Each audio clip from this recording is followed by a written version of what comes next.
Oh, hello there. Didn't see you come in. Grab a seat. My name's Nathaniel Kiss, and today, well, unfortunately, I got some bad news. Some nefarious deeds have been done in a place where reading should be fun. Takes me back to a time when a good old friend of mine, Jordy Laurent, was reading the book. You know the tale, the one about the hobgoblin who had to live ostracized outside of the rest of the other goblins from the community, who then promised that one day they will take over and burglar their favorite holiday, only to find out that maybe, just maybe, a little bit of understanding can go a long way until they realize, nah, I'm not going to try to compromise with my oppressors. That book. Anyway, while that was going on, all other folks, both little and tall, sat down to hear the story in the middle of Candlekeep Library. But some other, more familiar faces were there as well. Terry Fizzlewitz with Frog in Tow, Crane with a lot in their brain, the cat, and the other one who was actually new. The other one. Well, we didn't reveal the other one yet. These four are going to be very crucial in unsolving a mystery thought to have been forgotten, both by time and by space. The story begins as the story reached its middle. Crane, Terry Fizzlewitz, and Tobiaster, is that correct? Tobister. Sat right outside of the reading area, regaling of each other of the tales of their adventures from both level 1 to beyond.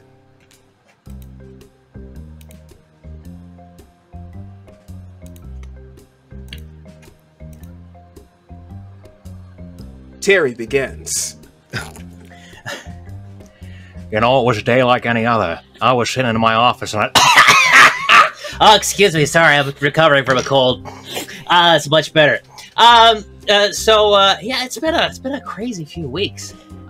Craig, you've been here for most of it, but things really took off. I mean, first of all, we had some, I think it was, 5, 6, maybe even 7 weeks ago now, there was an incident with a multi-dimensional mansion that we went through, and that was kind of nuts. And then we had a book at one of the earlier story times. One of them tried to eat kids. We had to hunt that down and sort all that out. And then after that, there was this weird book that a bird threw at me, and we had to take this weird cheese guy to a haunted mansion and sort that all out. And then we went to a spa that was inside of a book. I'm just gonna take a drink of water here.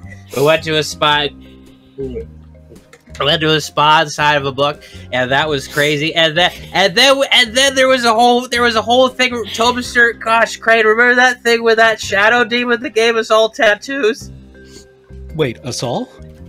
Oh, I got one. I don't know. And Terry shows you his lower back tattoo. See, I think it's there. I mean, I got one. Wait, am I the only one who got a tattoo? No, mine is here upon my forearm, written clear as day. Oh, good. Thank goodness. Crane, you did get a tattoo? My back itched for a little while after it. Oh. It was probably the dankness. And the dankness it was. As the three friends both share their bits, both their verbal bits and their literal bits, a waft came in through the room. The smell of something cultured. You hear the elegant clip, clop of something stepping closer and closer to all of you over the very polished stone floor of Candlekeep Library, and stepping out of the shadows with long, lustrous hair and beautiful manicured feet, the largest mountain goat you've ever seen comes just very demurely out from behind a bookcase, and perched side saddle atop of it is a rather sleek, well, extremely nerdy looking high elf with big round glasses, carrying a staff with a cheese affixed to the end of it, wearing a dirndl. And she slides off of the goat and pats it amicably, and it walks away into thin air. On her shoulders is one of the largest orange cats you've ever seen in your life. And as she turns around, she says, "Hello, I need your help. I'm looking for Terry Fizzlewit." Yes, that's me. What? I was cold. I can't. I'm so sorry. Oh, yes, that's me. so What would you sorry. What can I do for you? And she immediately just dashes over and leans over and kisses you on both cheeks, very, very European style. And she says, "Hallo, guten Tag, my name is Heidi Hummel. It is so wonderful to finally meet you. My Liebling Ulrich told me so much of your exploits, and I can see you are just as adorable as I mentioned. And also, this is for you." And she brings out a little pack of strawberry yogurts and just puts it next to you. Oh gosh, well Terry blushes very deeply from the European kisses, and he says, "Wow, well I was just doing my job. I was just doing my job. These two," and he offers some of the strawberries to the other two. He said, "These two marvelous people did a lot of help in helping other people here at Candlekeep. They deserve some credit for everything." Yes, thank you so much for. So yes, I have come all the way from the Hummel family farm off in the mountains of Ravenloft. My husband Ulrich had a wonderful adventure when he came here, and he suggested that he take care of the triplets for perhaps a few months, and I go out and also have an adventure of my own. So I am here to adventure as such. At this point, Crane pulls his shirt back down and says, "I guess we're just not going to tell me what it says then, are we? Okay, fine." Oh, Sorry. I'm sorry. When I walked in, I saw that you were exposing a part of your back. Is this a traditional thing within Candle? Should I also expose my back? It doesn't Yeah, matter. I shall expose my back. I don't even care anymore. Oh, she tries to figure out how to untie her bodice in the back, and she's just. I am always trying to learn new things. Yeah, Moonster. Ma'am. She reaches to her cat. She's like, "Moonster, help me with my corset." Ma'am, please keep your... Are those allowed in here? This is an eating establishment. Oh, this is my familiar Moonster. Moonster, say hello to everybody. Meow. Oh, he loves the chin stretches and also to keep all of the women out of the creamery and the cheese cave. Why would you keep women out of the creamery? No, vermin. Is this a No, I am gender in the thing where only men are allowed to cultivate the fermented? No, vermin. The mice and the voles. The tiny little things that they go like and they chew on the. Like that? Yeah. Like you're familiar. Oh, no. My familiar chases them away so they do not eat the cheese. Moonster proudly nods and then lifts up its fur to show a t-shirt that says, "This is what a feminist looks like," underneath. Yes. Yes, we have been studying a lot of intersectional feminism and also delving into the rich legal history of critical race theory. It is truly important in understanding the foundations and the flaws of society structures to improve them. And as Heidi explains the theory and the entire Hummel household has taken up, you see Munster drop tiny little cheese wheels in front of everyone's seat, and it says, baby Bella Hooks. Yes. So there's that. And as this type of conversation, as the introduction rather, starts to go on, you hear Jordy finish the book to a very respectable applause as the book reader looks among the crowd of raised hands of different sizes of who's gonna pick the next story for us to read. And Jordy looks back and forth, scanning the crowd, and then just points out to a space. You can all see the one child just sort of gleam as they extend their hand a little bit further up, as the rest slowly go down in defeat, as the child runs over to the bookshelf and just goes across every single aisle, their hands just touching every single spine until finally they stop. And you see them grab a book and look over at it. Can I get give me a perception check from everybody? Sure. 17. Dirty 20. It's a natural 1 for Terry. 6. Tobister and Heidi, the book that the child grabbed is a bit odd. From all the books from the other section that children that are geared towards children here in this library, you see ones with vibrant colors, very detailed pictures and illustrations on the front, huge font, easy to read, very easy to make out. This one seems a bit thicker.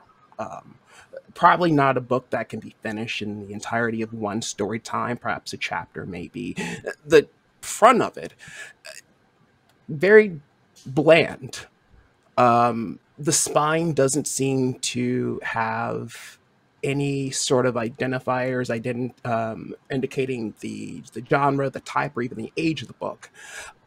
And for you two, I can only assume who've had experience in Candlekeep, either in person or by proxy of partner, something ain't right about this book. I don't think that book even has pictures.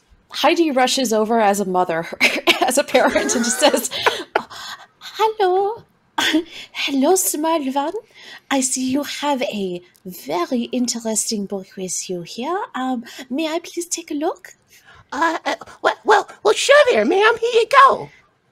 I take the book, I examine it. Do I need to make any rolls or anything? Yes. Give me your choice. History, Arcana, or Investigation. All right, let's do an Arcana. And that's a 21. The moment that Heidi takes grasp of the book, you feel a very distinct chill. Oh, this book is cold. Colder than the caves in winter. After holding on to the book, Heidi takes a deep breath. The exhale shows a small vapor cloud. It begins to shimmer all along the nearby shelves, growing thicker around the nondescript leather-bound book. The mist subtly coalesces into a vague form of a young woman, a translucent spirit wearing a servant's uniform and bearing the symbol of a tree outlined by a rising sun on her shoulder. The figure weeps aloud, tears running down her cheeks. She opens her mouth as if to speak, which reveals that her tongue is gone. Moaning in anguish, she reaches towards you, then to the child, then to all the other children sitting nearby. I step in front of the child and I put my hand over their eyes, just like, no, don't look. All of a sudden, the children are looking and watching. The child who picked the book is like, oh, she has no tongue. Another kid's looking up, her throat's been cut. Another kid's like, what's murder? What's that? And all these children, one by one, traumatized by this sudden, apparently terrorizing apparition. I'll leave it to you all. How does the rest of the group react? Heidi immediately just turns around and says, Children, I think this is a good time for you to go home now. Go home. Go home and ask your questions of your guardians and parents. Goodbye. Goodbye. Go home. Terry helps everyone else, helps those kids leave. All right, kids, that's the second story time in a row in which something horrible has happened. It's okay. Come back next week. Come back next week. Here we go. Monster, go and escort the children home. Go and escort the children out the door. Meow, meow, meow. Monster was looking on in disgust earlier as the book was picked, but as soon as the ghost appeared, it was like, oh, it's one of the magic books that has the pictures on the outside. It's fine. And then he just kind of leans back and continues drinking. Crane's first instinct is to turn undead, but he doesn't think that's entirely appropriate here. Just like reading the situation appraising what he can see of the situation. If the apparition isn't attacking the children. Crane, roll an insight check. Cameron, roll an insight check for Crane. All right. We're not metagaming here. What is 25. this dice? As you see the apparition first go towards Heidi, who has the book, then down towards the child who originally grabbed the book before, just sort of generally waving and wailing as they weep.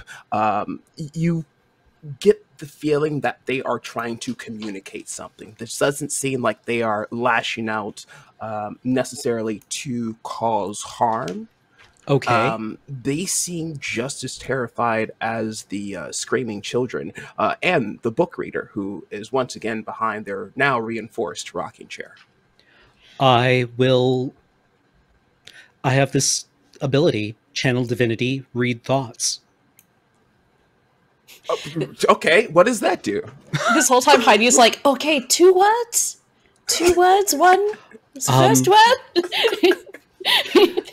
The creature it gets a wisdom saving throw. Mm-hmm. And if it fails, you can read its surface thoughts. Oh. It lasts for 1 minute, and I can end it early to cast suggestion. Oh, okay.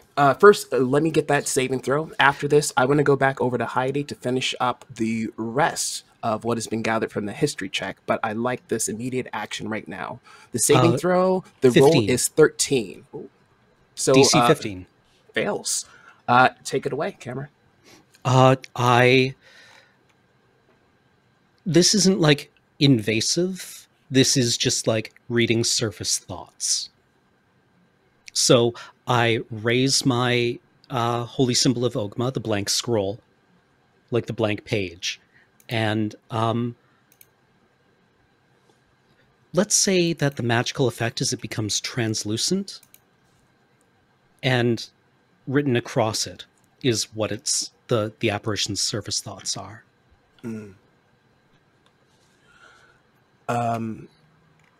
Across the entirety of the once empty scroll, you see the same type of sparkling and shimmer from the vapor slowly flow over to the scroll as they paint out this very long message. It doesn't go in order as if it's being written, but rather it's as if someone held a sheet of paper up to a stone, then traced it over with charcoal. Just you can see the imprint.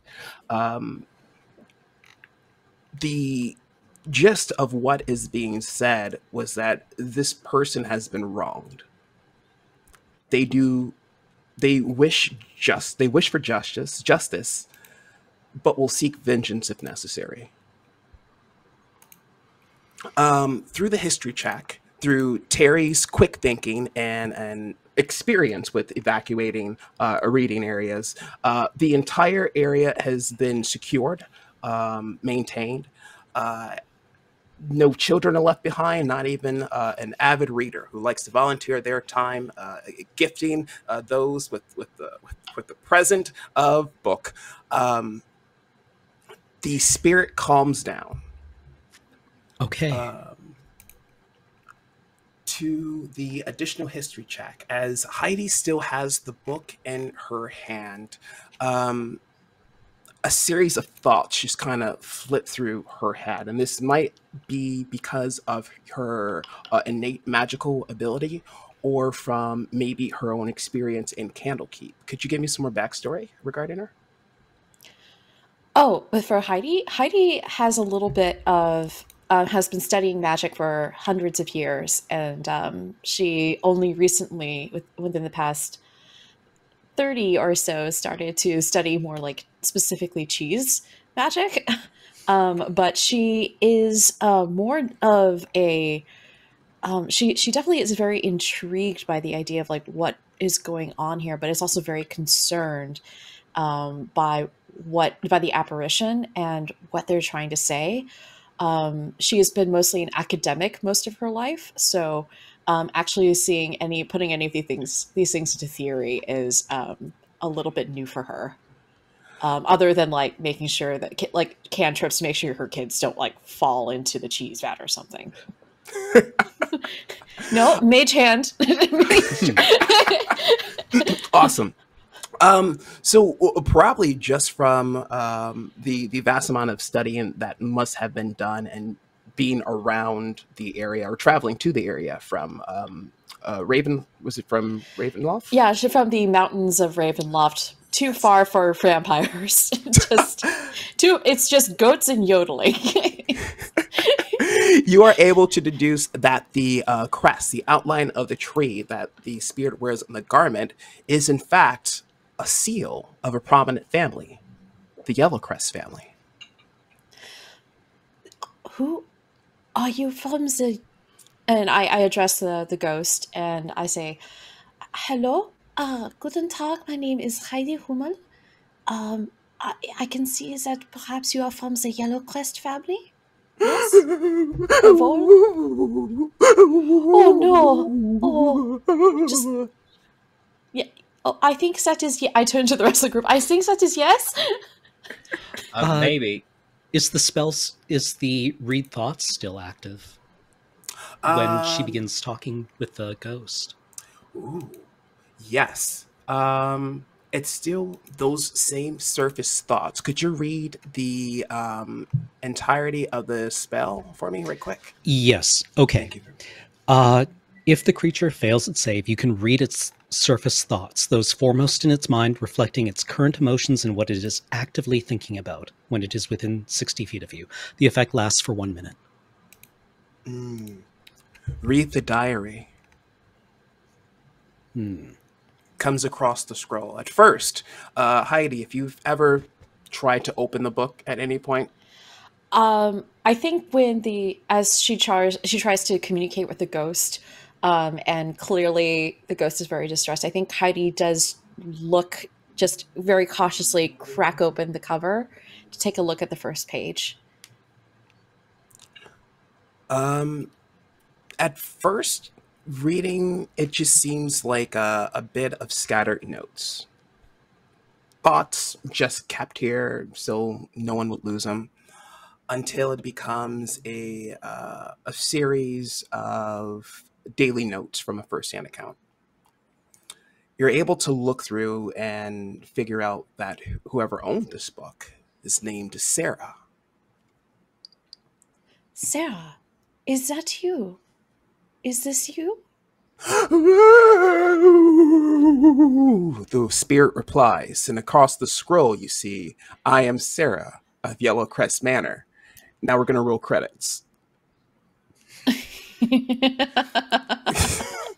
that's the name of the... Yeah, the name drop has occurred. The name drop has occurred. Remember in Doubt when they said Doubt? That's how you know it is a Snyder cut.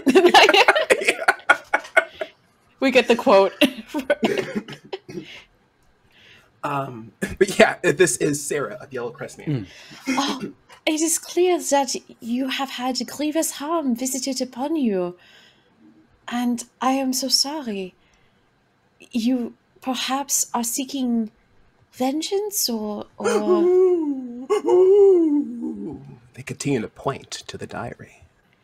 I continue to read the diary. And as Heidi goes to the diary, what does everyone else do?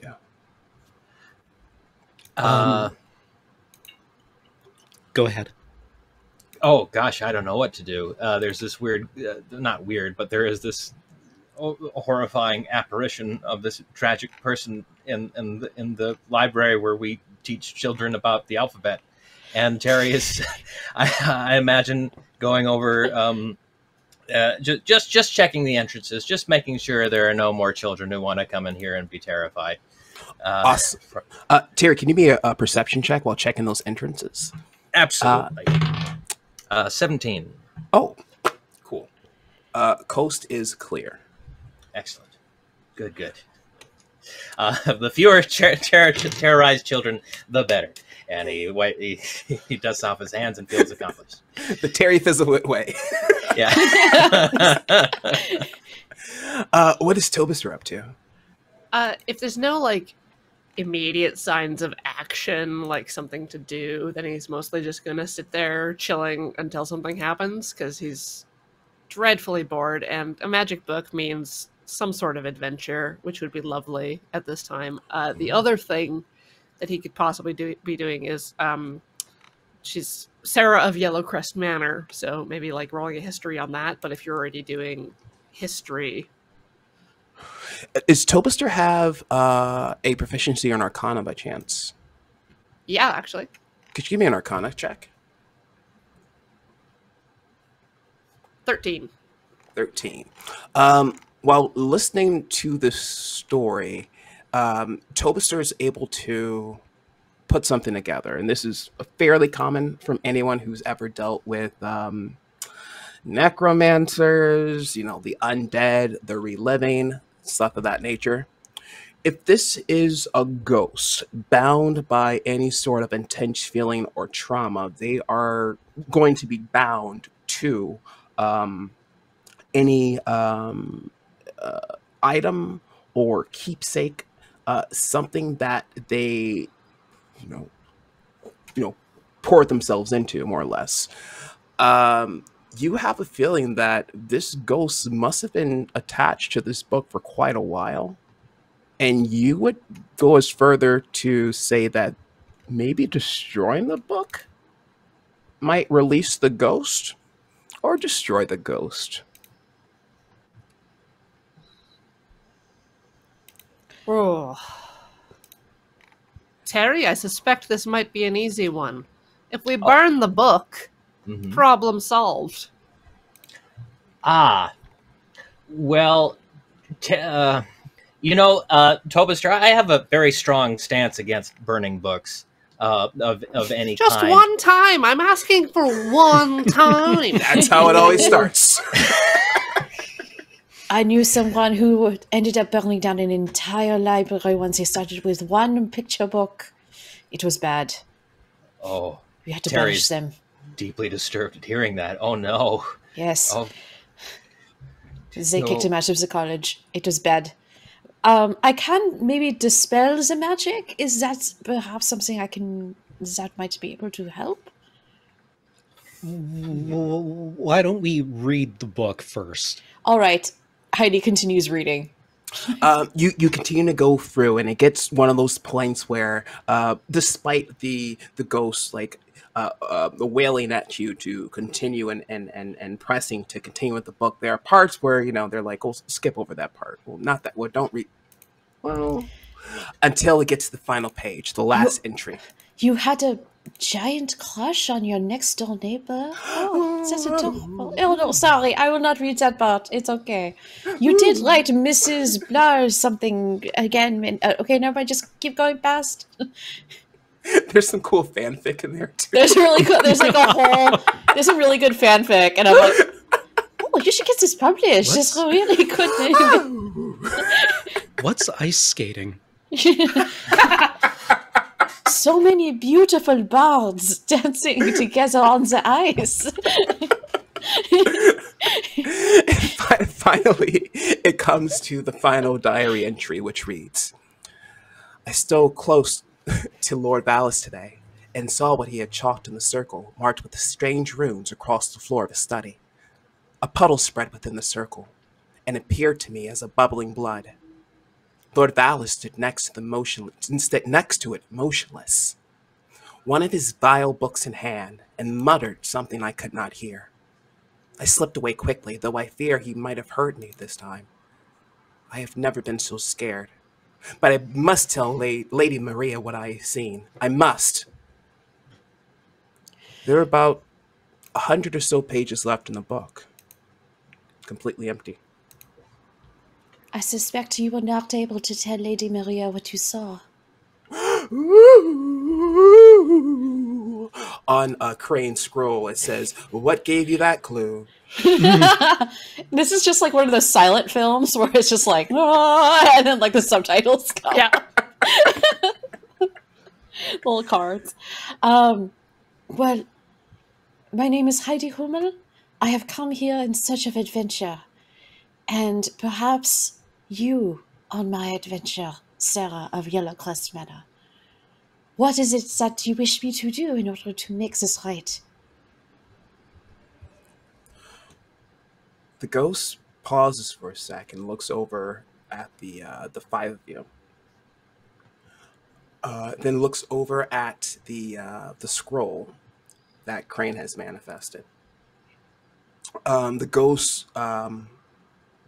sort of wisp out of the line of sight of Heidi, and then reapparates right in front of the scroll that Crane has put, and you see in big like bloody style font letters, "Revenge."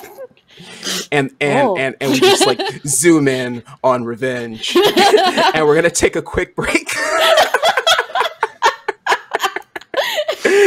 How long are the breaks? 10 minutes? 5 minutes? 5 minutes. Yeah. 5 minutes. Yeah. We'll see you in 5 minutes. Stay tuned and see what happens. Oh. Welcome back. Before we last left off, a story time was interrupted. A ghost appeared. Books were read. Scrolls were had. Revenge gonna get got. The party was introduced to Sarah of Yellowcrest Manor, roll credits, who seemed to have met a very terrible end. She wishes for revenge for an untimely demise. There is a name offered, with some very, very unsettling circumstances happening right before our departed ghost became what she is now. I wonder, do any of the current adventurers have any ideas about where to head to next? Does since Heidi recognizes the crest, does she know where Yellowcrest Manor is? Let me get some history checks from everyone. This will be a group project. Yay! That's a 25? Modified 20. 26. Yeah. Everyone just did their own separate thing and came back with it. Cool. It's 21 for Terry. 15. I guess Crane comes back and he's like, all the books I tried to look for had just been checked out. You see, like, Heidi with all the books that you meant to check out, like, already just sitting there and she's just reading them. Come on! Munster is, like, handing her more books. Awesome. Through this entire sort of, like, study montage into the night, into the next day, you're able to figure out a couple of things. Tobister, you were correct in your assumption that the ghost was bound to the book. They have a range of about like 30 feet or so. They have to stay within it. You've also, after kind of peering through and looking and studying at the diary, were able to put together that this person lived within the manor. They weren't someone of note, given by the way they spoke about the residents and the royals and nobles, and also the type of clothes that they wore.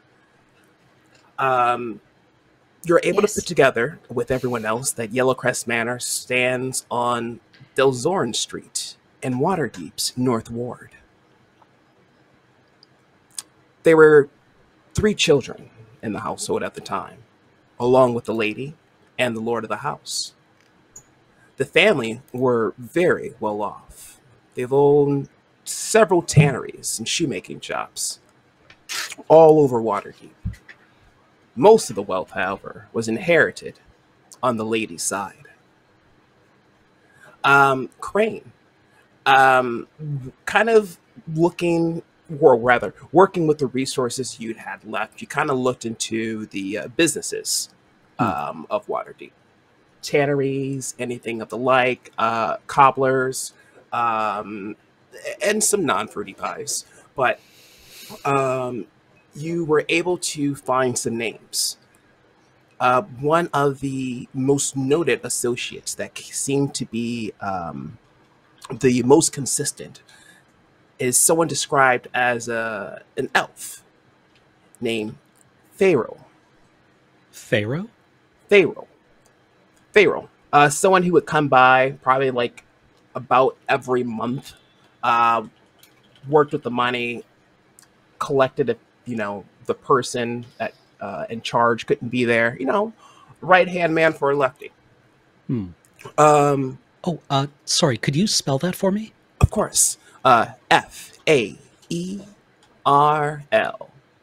Like Colin Farrell. Gotcha. This elf now canonically looks like Colin Farrell, just with pointy ears. Yep. And Heidi from kind of snoozing, and not snoozing, but rather being nosy. I'm an elf. I don't need to sleep. Start snoozing, just meditating. There was someone who Sarah fancied. The young squire named Veckin. So I can see that she has written Mrs. Veckin many times in this list. I can see, my goodness, you've written it at least 20 times, and you've written how dreamy it is when his hair falls like dominoes across his face. On the scroll, you see, he was my boo. Oh, that is very clever, and also so much unfortunate foreshadowing. We're just having like a heart to heart in the corner. The true revenge was the friendship you made along the way.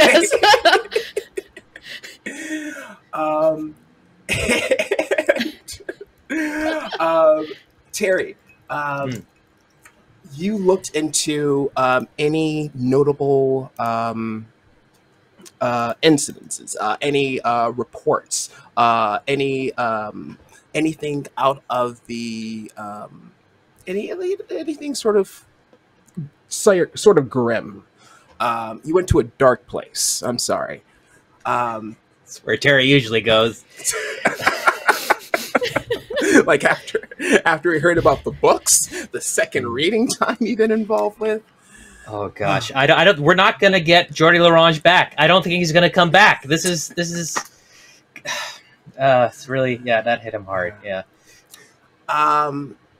There were rumors around the city guard who, after investigated the murders, some of them went on kind of like, obviously this was like a burglar situation. They wanted to take the money.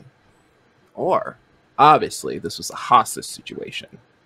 But the Lord didn't want to pay up. The lady and the kids are out there somewhere. Or, obviously, this is some cultish shit. This is some real messed up, blood packs, elder daemons. This is some very messed up magic. Maybe a werewolf. Who knows? There were many things sort of talked about amongst the guards. But the details of the killings were never revealed. No suspects were ever identified or charged. Now, you've also gotten the sense that this Yellowcrest family had a great reputation with no hint of kind of like infighting, even though the lady, as mentioned before, inherited most of the wealth. There was kind of like the Grieven Lord seemed genuine. No one could connect him to any of the murders. It seemed just like an honest tragedy. Oh, was it? So, I think perhaps. Meanwhile, Heidi is like comparing like first crush, like meet cute notes with the ghost about like, and this is that's how you met Squire Veckel. This is how I met my love Ulrich. Yeah, just I was walking across the courtyard of 5 years of Gouda. But then I turn to the rest of the party. I'm like, perhaps we should ride for Waterdeep. Torbister? Waterdeep? Sorry, yes? Hello. Well, that is where the Yellowcrest is. We need to investigate this murder. We need to avenge this lovely young woman here. Oh, I could have told you that. Oh, I know everything about Waterdeep. Oh, well, in that case, I summon my giant mountain goat steed. What? Phantasmal steed. Again, this glorious giant goat. And I climb onto its saddle. This is Emmentaler? And Munster climbs up after me, and I extend a hand to Terry.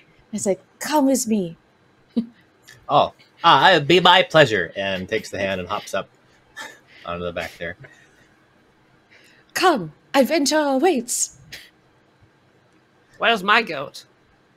Would you also like to be on the goat? Would you like to also be on Emmentaler? Is there enough seating for 4? Well, yes. I mean, I guess I can put Terry here on my lap, and you can get on behind me. And Clayne, if you would like to get on there as well. Maybe Terry will put you between Emmentaler's horns here. And just kind of pushing no between his horns. And I got Tobister behind me. Terry's much behind the handlebars. Yeah. Nice. Jordy LaOrange walks back in like, I forgot my jacket. Oh. Just 4 people on a big goat. It's okay. Please come back. Please come back for story time next week. You're the best one we've got. Oh no! I think. On to adventure. I'll sign a mule out of the. Yeah. You say this when you're on the goat. You're on the goat, and we are galloping out of the Candlekeep library. You exit out of the library with all of your supplies that are needed and proper beasts of burden, so to write comfortably. However, what is one of the major rules about the books of Candlekeep? You can't annotate them. You can't destroy them. You can't damage them. You Can't sign them out. You can't sign them out. So Jenny has to stay here. Or Sarah has to stay here. Sorry. Anne of Green Gables, I think, was her name. Yeah. Anne of Green. Pollyanna has to stay here. As you're all leaving, all these heroines from different books kind of manifest out. You see Sarah playing Antal. Nancy and her best friend George. Amelia Bedelia appears. Hey, you know what? Mary Curious Poppins. George. There you go. Every American girl from the American Girl stories appears. The entire Babysitters Club lines up. Half of Sweet Valley High. Animorphs also appears. Cassie, Rachel. All of them are like constantly shifting in and out of their animal forms. And then finally it's just Katniss doing the signal, and they all do it. As you gallop off with the whistling tune. It's that moment from the Avengers movie. Yeah. Girls get done. Assemble! You would all gallop away on my giant, beautiful mountain goat. Just wait, this is gonna be the first stream that passes the Bechtel test. We're gonna do it. Just you wait.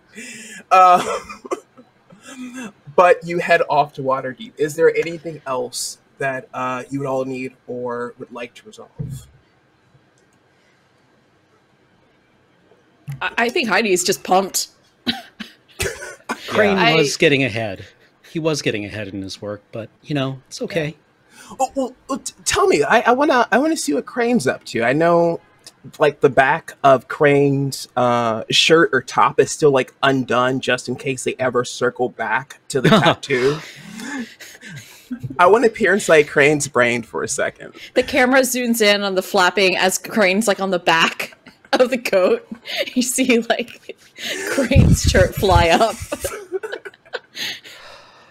Crane has been working very diligently in the dark of the Firefly dungeon on working on the logarithm book. How much time has passed? It's been 3 levels. Mm-hmm. So several months have passed, probably. He doesn't know. He doesn't know how much time has passed. Oh, no. Oh, no. But he's gotten many, many, many pages done. He was averaging like one a...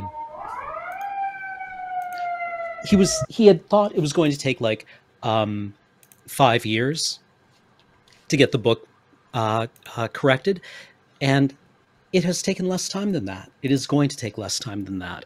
It's going to take more time than that if he keeps going on adventures. But once it's corrected, then his penance will be done for thinking that he was too good for certain branches of knowledge. But foremost on his mind is, what is on my back? What is on my back, and why has nobody told me? Why has nobody told me that I have a back tattoo? And what does it say? Like, he's imagining... in Archer, when Pam rips off her shirt? Yes. And there's the... like... That's what he thinks is back there, right? I mean, if at some point, like, if we like to take a rest between, I don't know, I'm not sure how far Candlekeep is from Waterdeep, but we can certainly take a break, like a lunch break, and Heidi can take a look at Crane's back. Right now, this is like a holy mystery to him. He's like, so you don't really want to know things.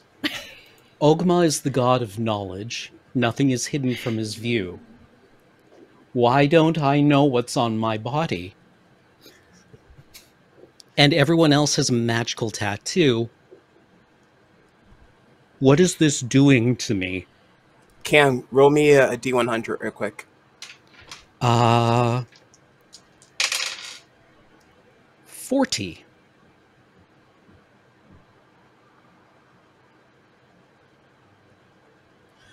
Oh, shoot. Okay, okay. Well, first I want to say I'm sorry to the other GMs that you play in the games with. But everyone's tattoo has a spell associated to it, or magical effect. That's what I got.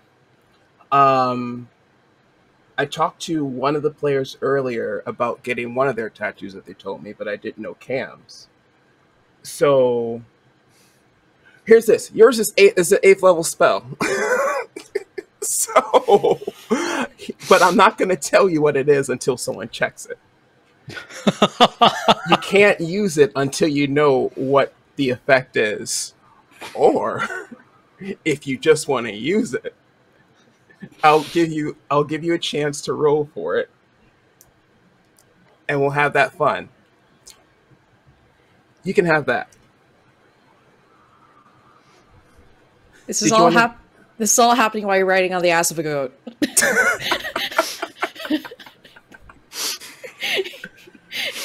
deep personal metaphysical questions. Yeah, Crane's just back there, locked into his own mind. Tobaster's up behind Heidi, talking about himself. Heidi is like fascinated and passing out cheese sandwiches to everyone. Long There was is- my original journey from Waterdeep Oh, to protect yes? the Lady Franchabelle at the behest of my father. Oh, that Long sounds so... have I roamed the dusty stacks and moldy stacks and the collection of rocks that have words written on them. Oh. Munster is hanging on to your every word. That's a lie. I don't go into the stacks. I've mostly been biding my time, drinking, with a drink in my hand and friends nearby. Several months ago, one of the secretaries pointed out that the board behind her with the paper on it was listing various group exercises or guided martial activities or sing-alongs that were available for participants within Candlekeep. So I've been keeping busy. Munster is just curled around my shoulder, is absolutely riveted. Terry, how's Terry doing in the front?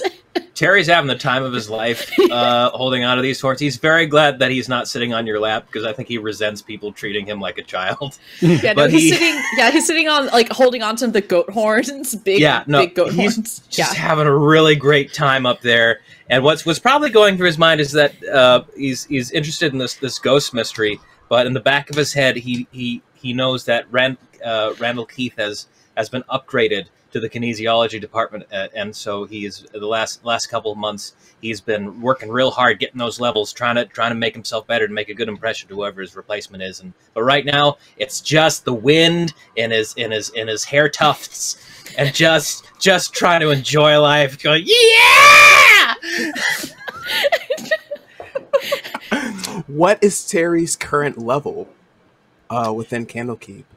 Terry had been recently upgraded from junior adjutant of mediocre standing to junior adjutant of adequate standing, which is very important to him. Which it means that Terry doesn't necessarily want to advance in the ranks. Like he doesn't no plans to become archmage. He just wants to stay where he is and be very secure there. And having his standing got back to, neutral is perfect. That's great. So long as I can stay in Candlekeep. And he wants to make a good impression with his bosses, so he's not, I don't know, thrown out or excommunicated or something. Crane is sorry. Crane is bringing up the rear in a procession of people who are eating way more cheese than they've ever had in their life. I also bring out like a fruit compote. Oh yeah, Tobister's into it now that nothing has a wrapper on it. Yeah, it's just like there's definitely some like hard cheeses, various different kinds of loaves of bread. Just a charcuterie board. She just brings a charcuterie board. I mean, she's a mom, so she just has all these snacks in her purse. And you don't have to eat the crusty bit? Oh, no, you do not have to eat. Here, let me take that off for you. Slice. Thank you, fair lady. Oh, this is a revelation. Oh, of course, it is only my honor to bring you to the world of enjoyment of various dairy products provided to you by Hummel Creamery. Don't cry. It's okay. Is the logo for Hummel Creamery just like a goat with like the flower crown? It's a goat with a flower. Actually, I wanted it to be it's like the only argument that Heidi and Ulrich ever had was when they redesigned the logo. She wanted it to be Munster, but he was like, "Cats, we cannot make cat cheese, darling." And she's like, "Oh, fine, we can have it be a goat." Cat cheese. Cat cheese. On that note, we make it a water deep.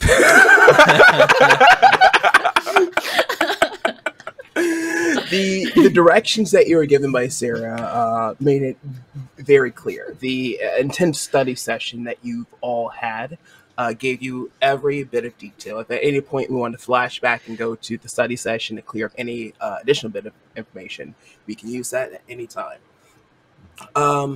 But heading to Yellowcrest Manor makes it even easier because it's one heck of a big manor. No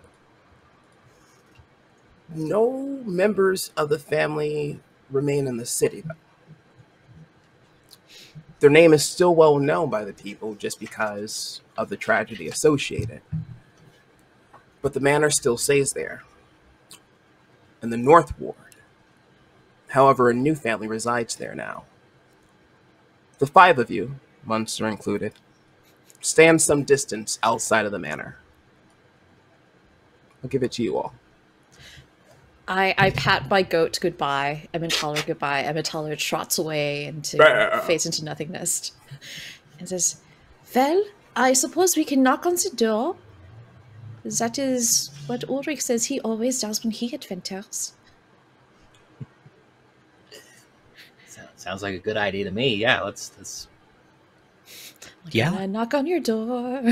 Yeah, it would be the polite thing to introduce ourselves. That is true. Before entering the building. What is Crane's passive perception? It is 14. As you all kind of approach this very fanciful walkway, it looks like by the distance you are away from the place, you should still be on public property, but telling by the stones on the ground, you can tell, oh, they're rich. And Crane is able to see Falgurst redone in a very newish style stone as you approach the manor. And that is spelled Falgarst. Garst. Falgurst. Is that the name of the new family? Must be. Heidi takes her cheese staff and raps on the door. Splut, splut, splut. It's a hard cheese. It's a hard cheese. It's made out of really hard yak cheese, like yak milk. So it's thunk, thunk, thunk. Take a point of inspiration for Tobister. Yes. Love it. Just for the spelunking. Who's knocking? Heidi. Okay. After not even that much, it's 2 beats. The door knob turns, and the door swiftly opens, and you are greeted by a humanoid,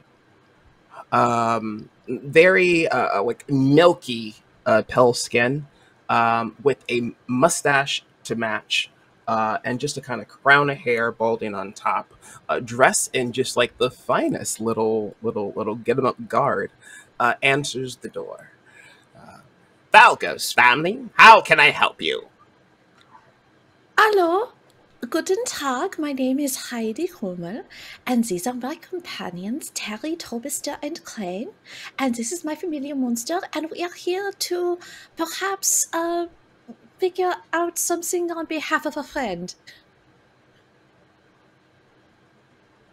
Maybe please talk to the family. I guess. Would you like to give me a persuasion check? Sure, I can give you a persuasion check. Can Munster give me the help action? It's okay if he can't.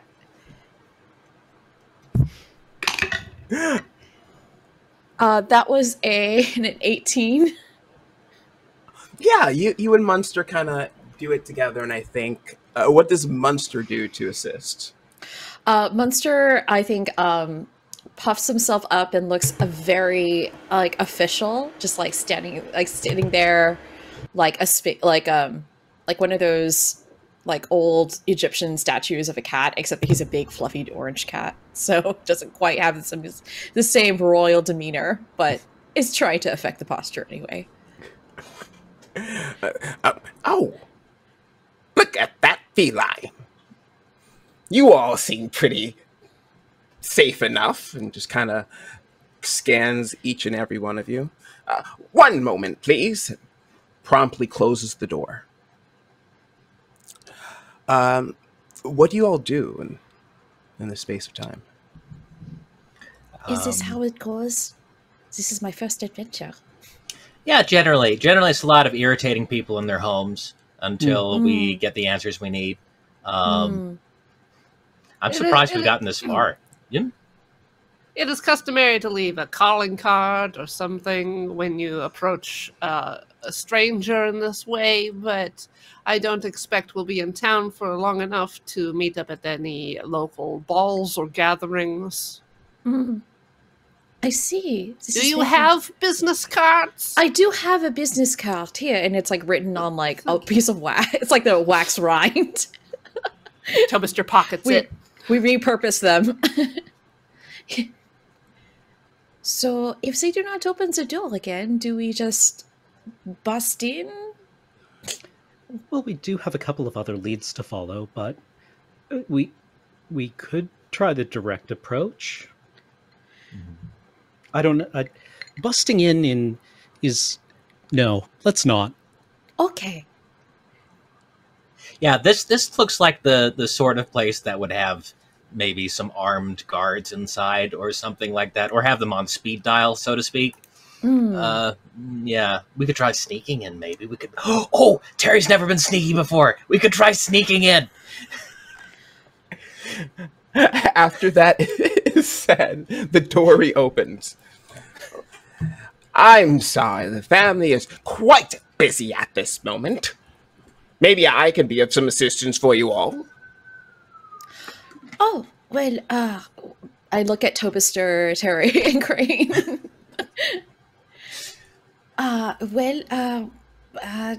Perhaps one of my colleagues would like to elaborate on our purpose here. Hi, yes, we are on some business from Candlekeep. Yes. Sure you're familiar with it. We came across in our library a text that was haunted by someone who appeared to have been a servant of the former family living here. And it, Crane looks left, looks right. It indicated some foul play had taken place. His like little gloved hands covers his mustache as he goes, oh. And we are hoping to put this disquieted spirit at rest before it seeks out revenge in lieu of justice.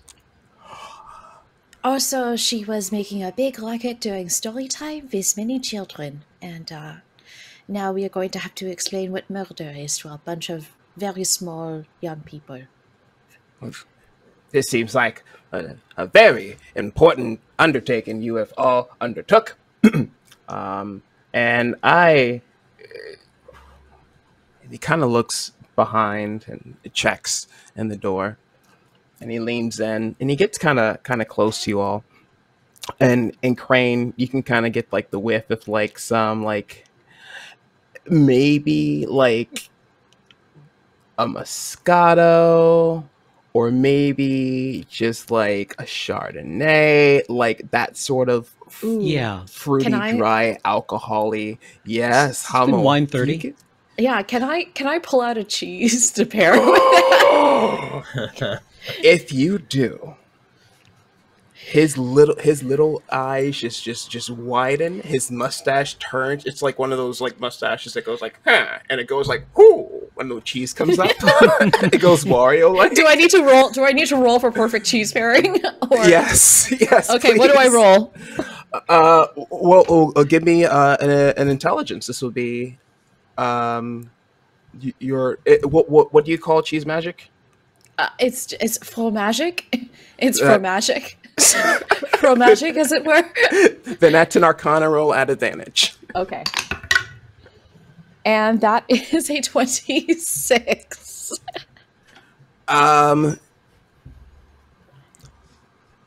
Explain the scene to me, all of you. Does someone else want to narrate what Heidi does? I could also just do it. I don't know. It might be funny if somebody else did it. I wonder from Tobester's like POV. Yeah, Tobister, what do you see?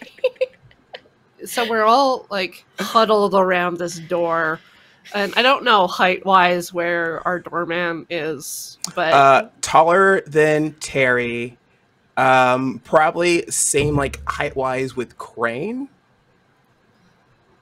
Maybe a little bit shorter than Crane. Okay. so we're all leaning in, and he's leaned into stuff, and we've all gotten just like a whiff off of him, and maybe like leaned back and recoil. So there's a little bit of a space in the middle, and then Heidi just lifts up a cheese at eye level as just an offer. I think this would pair with what you are having quite beautifully. Well, since they are quite busy right now, I think they would be most hospitable for friends bearing gifts. Perhaps we shall take a tour of the family's wine cellar. This way, Ooh. and he just starts walking in, then goes in and extends an arm to make way for the five of you to enter into the manor. As Tobister's going past us, pardon me, good sir, we did not catch your name. Oh, I am Arnuff. You spell that Arnuff. He says that. That's not me. He says that. It says it in the game. The game says he says that. It is an absolute pleasure to meet you. I hope we can come to some understandings in the future. He kind of looks at you, not quite getting, until it's like, oh, more cheese. Yes, right this way. And you are all received in a very kind of fanciful, not big guy kind of like ballroom, but like a lounge area to entertain guests, whatever you call those. And the cheese are replaced on a set of just like elegant and lavish platters, and different sets of wines are paired out, and the like sort of medium-sized like carafes. They're kind of set down. There's the vase-shaped ones and the big bowl-shaped ones that you need, so the reds can oxidate and the whites can stay spritzy. There are unleavened bread and crisps set aside to put on top. There's an entire charcuterie set out in front of y'all, and this butler is ready to talk. What questions do you have? Well, Tobister's just going to lean back on a chaise with a glass of wine and a hunk of cheese and just let everyone else do work. Just aside with the group before we start off with this. So we had Lord Farrell, or Farrell, the finance guy. The elf guy, yeah. We had Sarah, the victim. The spy. What did she? Was it Lord Farrell that she mentioned coming across performing the Vecin, ritual? wasn't it? Vecin, yeah. She Vecin. mentioned Vecin was the one who was doing the ritual, and she needed to tell Lady Maria. Right. I've got a different in my notes here. Vecin was the one she had a crush on. No, Vecin Squire, right. Vecil is the one she had a crush on. Lord Ballast was the one that I believe was doing some sort of Right. cut people up and do magic sort of ceremonies. All right. And she needed to tell Lady Maria, but couldn't. Okay, well, those are the threads we should follow then. That the Yellowcrest family has... What happened to them? Oh, simply awful details. And Arnulf starts to retell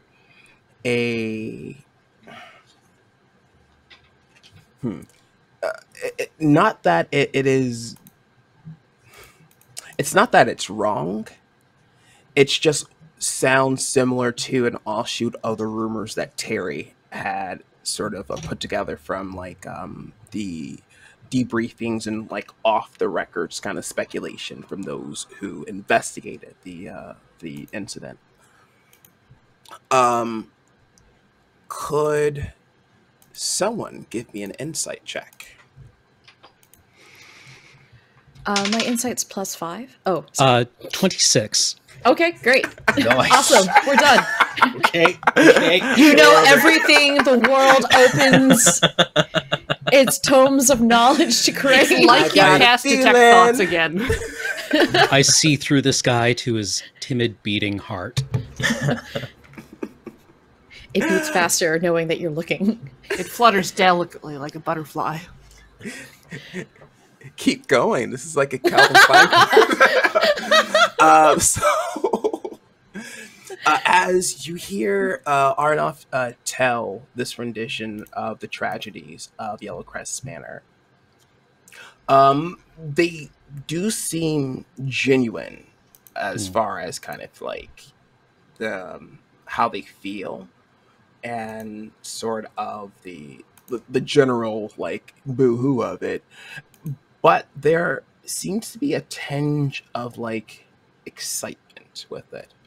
Like, this is some juicy goss that I get to tell to all my other butler friends. Like, and I'm here. And now, like, there's like a ghost active. Like, Arnoff he's like, they brought cheese. Oh, Kismet. I love it. With tongue. So, and Heidi asks as she takes out, she notices that the Chardonnay on the table is actually an unoaked steel steel barrel Chardonnay. You can tell by the little bit of lactic acid on the finish. She takes out like a beautiful grape covered goat cheese, and there's just sort of just like delicately, she brings it out and she starts like very delicately unwrapping it very slowly in front of Arnold. Almost like seductively, like it's like a striptease, but it's a cheese. It's Like you peel down the wrapper, you put the wrapper back on. Just like the many layers of grape leaves. Just like, so have you do you know perhaps where Lord Ballast chambers were within the is it within the residence? Or his study? Does they leave anything behind? Arnoff's eyes swallow the cheese whole as their mouth just kind of like waters, and they take a moment to sort of like gather themselves and the saliva as they have been waiting their entire career to kind of like dish out these details. What you get is, one, that the Yellowcrest family most of them were killed one night or went missing. The details were never made public. There's still like the rumor that Lady Maria and her 3 children and 4 servants were all stabbed to death. Then they had their tongues removed. I give a meaningful look to my compatriots. It's sick. Now, using these exact words, Arnoff says the Lord was the sole survivor of the incident. And where did he go? Unpeels another grape leaf. Well, word has it that ever since the incident, the Lord was a broken man. Couldn't stay here anymore. I wouldn't. Maybe. Ran off. Let me get another glass. Let me pour that for you. Oh, yes. This is what it feels like. Arnoff goes more into the the details of, or the speculation of, after kind of like the Lord left, the manor itself sold off. Hence, well, the current family is in here. All the family's possessions sold off. The Lord moved to a modest, no, small village over in the countryside. However, the tanneries, the cobblers, the leather shops, they all still belong to the Lord. Arnott doesn't know if he's ever been back, though. I look meaningfully at my my colleagues because the thought, like, oh God, he's tanning people. The leather is people. The leather is people. Oh.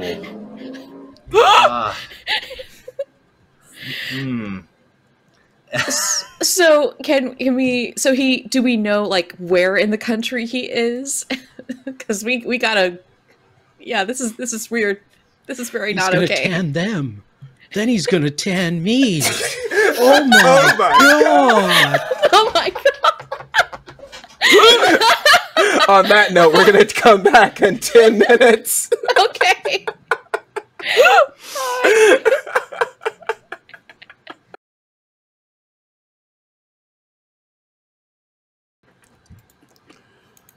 And we are back. When we last left off, the players had made quite the discovery that they shared over some fine cheese and wines. Before we move on, I want to see out of game. I want to get meta to see if we can put some pieces together.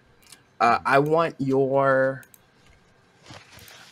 take on who you think did the things and what happened that tragic night. You've all done the research yourselves. You looked it up. You're not free thinkers. And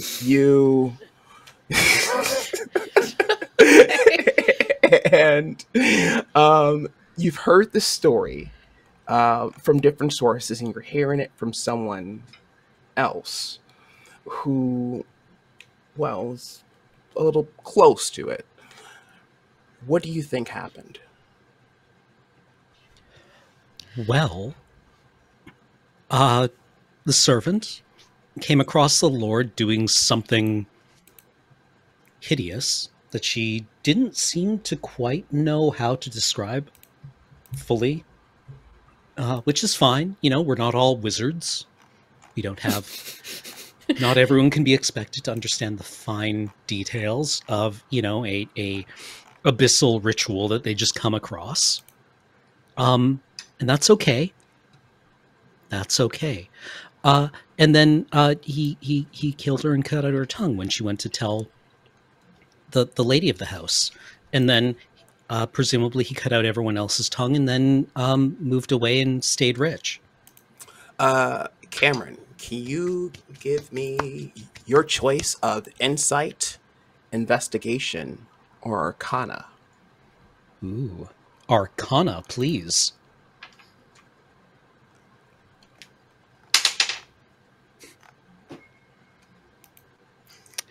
That would be a 15.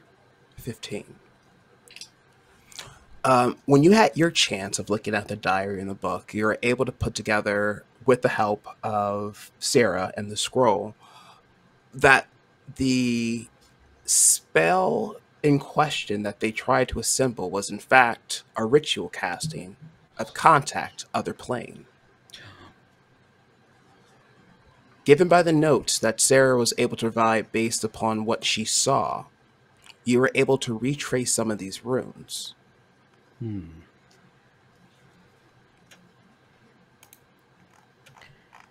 Seems as if she was interrupting something and he maybe was summoning something that needed What if...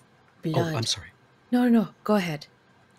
Yes, like, as you said, she was interrupting. What if contact other plane requires a magic circle first, right? To contain the... I think like Heidi might know this. Since she's a wizard, Heidi or Terry. I can make an Arcana roll to double check that. Okay. The one that Sorry. Go ahead. oh no, the one that Cameron wrote also suffices too. Yeah. For contact other plane, it takes 1 minute to cast. It's a divination based spell. It's to depending on the ways the ritual is done, it can utilize a rune circle like that. Ultimately, it's to ask a couple of questions to a greater knowing being. What happens if the ritual is disrupted? The call. Sorry. Is it possible that the ritual was disrupted and whatever was being contacted came loose? If that is the case, perhaps it may have taken over the Lord, and maybe that is why he went on a rampage and murdered his family. What was that roll that you had, Michelle? What was that number? That was 18 plus 18? Arcana. That's am I Arcana or history? You're good. Okay, we're good. All right. 18 plus. 18 something. You know that the negative effect from the spell, if it were to fail, would be a devastating effect. It could drive someone to near madness or to madness and beyond, but it's more of a severe psychic attack. Perhaps when she interrupted the spell, the blowback from it drove him mad, and perhaps that is why he did all the things that he did, and then he went off and is clearly tanning people. No. She had time to write in her diary after witnessing the event. She was on her way to talk to Lady Maria. Perhaps. And her tongue was ripped out so that she could tell no other her secrets of what she had seen, such as him using dark blood magics. But why cut out her tongue and kill her? Why? Perhaps the tongue is a spell ingredient? A Maybe component? she was hot. I mean, we saw her. She was a vaguely attractive girl, but I don't think she was a great beauty. Yes, no. Cut out her tongue so she cannot tell your secrets. And then kill her so she definitely can't be around as some attractive tongueless beauty. Heidi has drawn a flowchart of a logic tree of if you don't want your secrets to be revealed, do you take out tongue and then kill? Perhaps this is a bit overkill according to this game theory tree. What's on Terry's mind? Terry is very disturbed by this whole thing. Think how the butler feels. Just. I mean, if we're being meta, as you say, one always assumes that the butler did it. So this is a made, and being the only character other than us that we've talked to, other than Geordie Larange, by murder mystery logic, whoever we've spoken to is the killer. But using non-meta logic, I have no idea what happened here. But I mean, Tobister makes a good point. Why cut out the tongue and then kill them? Why not just kill them? Then they can't tell anybody. What's the point of cutting out the tongue if you're not using the tongues for things? And if you are using your family for leather, that you're going to run out of leather very quickly. That's a bad business thing. Families are self-replenishing. You just make more. Tanning a tongue result in enough usable material for just craft work. Heidi is creating a surface area diagram of tongue, humanoid tongues, and just standing there with Munster, just Well, they do sell this is coin still purses. quite a lot of tongues. Crane is looking through the catalog of leather goods that they sell, and he's like, well, I mean, there's this little belt pouch where you can That's keep your true. keys. You can make a wallet. Yeah, you just can scoop out the interior. Oh yes, no, you definitely take out some meat and then you tan. Yes. Oh, Oh, But I think perhaps either way, we need to find I this lord. forgot. Oh. What did you forget? What did you forget? I've Did you been down perhaps here for too uncover long. a secret stash of tongues? Oh, no, not tongues. I need to head over down to one of the businesses for the house here, but I've been. I was supposed to make a run earlier, but it appears I've had too much to drink. If only there was someone who can run to the businesses for me. We can certainly run to the businesses for you. Oh, that would be amazing. You would be heroes if you do that.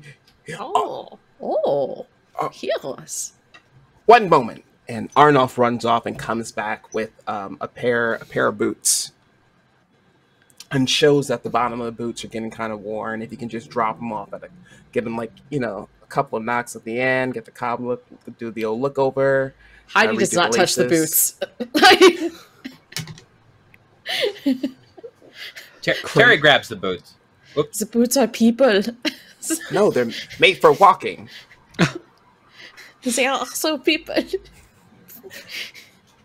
Terry grabs the boots and shows them to Crane. So what do you think, Crane? Are these do you see any taste buds on this thing? Yes, can we roll like a Give me a medicine check. Yeah. Oh God. Yeah, cleric, do it. 12. Oh God. These are absolutely people. You see 2 tongues Oh. and 2 souls, and they might be laced. Mr. Crane, I think those are just a part of the shoes. I don't think they are actually real tongues. No, but don't you see? That's where they come. The just- etymology. It makes all. Come on, let us go. Let us go. I summon my. I take 10 minutes to summon my steed as a ritual. I call for an While Uber. we're It'll waiting be for here the soon. Uber.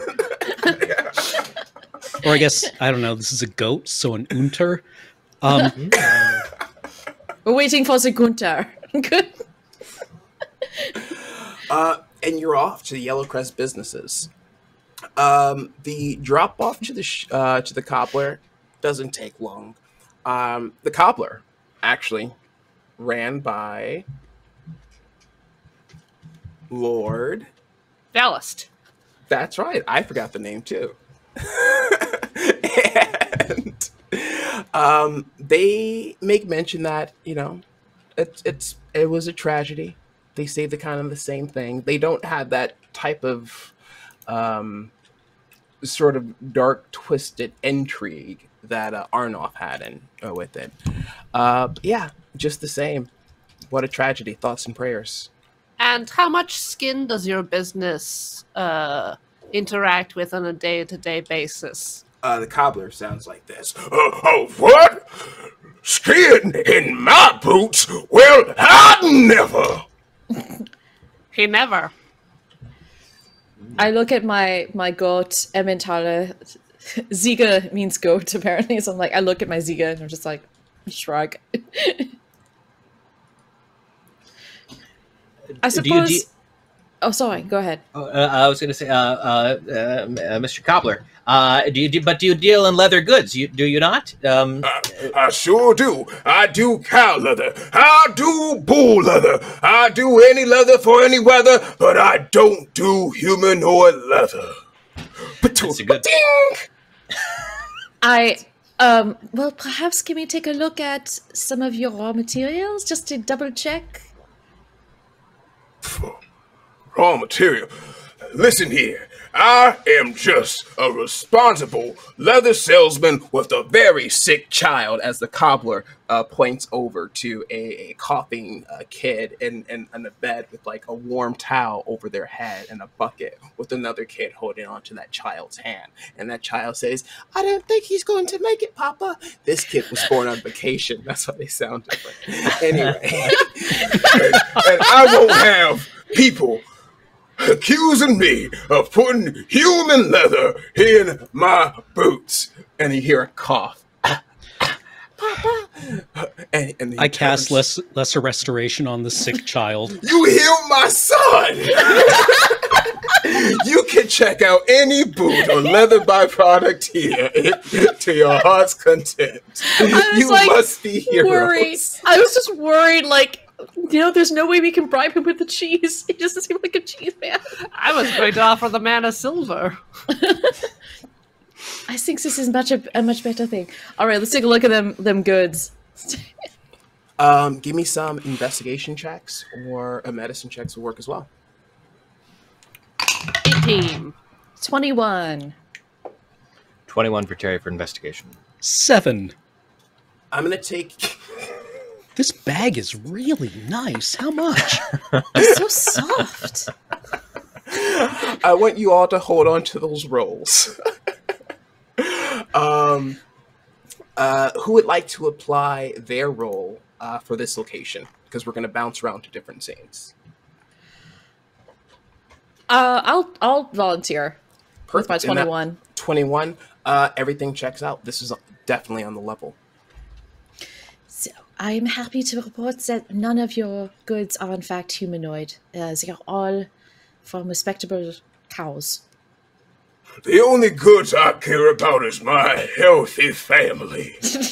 Well, that is good. I also have children. Here, let me show you. And I take out my wallet with my half-elf triplets and Ulrich. And we're going to head over to Terry. What was your role, my friend? 21. Another 21. Was that in what skill? Investigation. Perfect. Terry, something catches your eye. You see a figure off, just kind of like looking over and kind of admiring the healing that Crane did and kind of went off. Big fella, long dark hair, with noticeable scars across their face. You see someone kind of come by down the streets of Waterdeep, and their axle breaks off their cart, and he stops and catches the cart from tipping over with the goods with his own two hands and helps them right it up as the people put the wheel back on. This person is standing out quite a bit to you, and they don't seem just like any other person milling around the town. Would you Jean like to- Valjean? Stop that thief! That man has clearly stolen bread. I see. Well, I nudge Tobister and I say, "Hey, Tobister, I think that guy over there with the long dark hair and the scars on his face. The big think one? Yeah, The one that's that is much bigger than everyone else in this city? That's the one. Yeah, I think I think we should go over and ask him some questions. What? Come with. All right, I back Terry up. Okay. And I go, excuse me there, sir. Hi, sorry to bother you. We were just noticing that you, I don't know, some people just have an energy about them that makes me want to start a conversation with them. Say you wouldn't be from around here, would you? They loom over you both, and then back over to Terry. And in a way that conveys more that they want to communicate to you than trying to be condescending in any type of way, they kind of lean over towards you. And they say, that was very kind of you to say. Nice to meet you. I'm Sir Veckin of Brokenhorn. Oh, very nice to meet you, Sir Veckin. Yes. Is there anything I can do to be assistance to you? And your name is? Oh, my name is Terry Fizzlewit. This is my associate, Topister Greystone. We're here investigating something you may be able to help us with. We're investigating certain events that occurred at the Yellowcrest Manor. His eyes completely go hollow. You don't mean the tragedy of the Yellowcrest family? I'm afraid that's it. Yes. What first appeared kind of like this almost halo-like glow behind this person, and just in their eyes immediately diminish and dulls out as their entire face and demeanor kind of sours.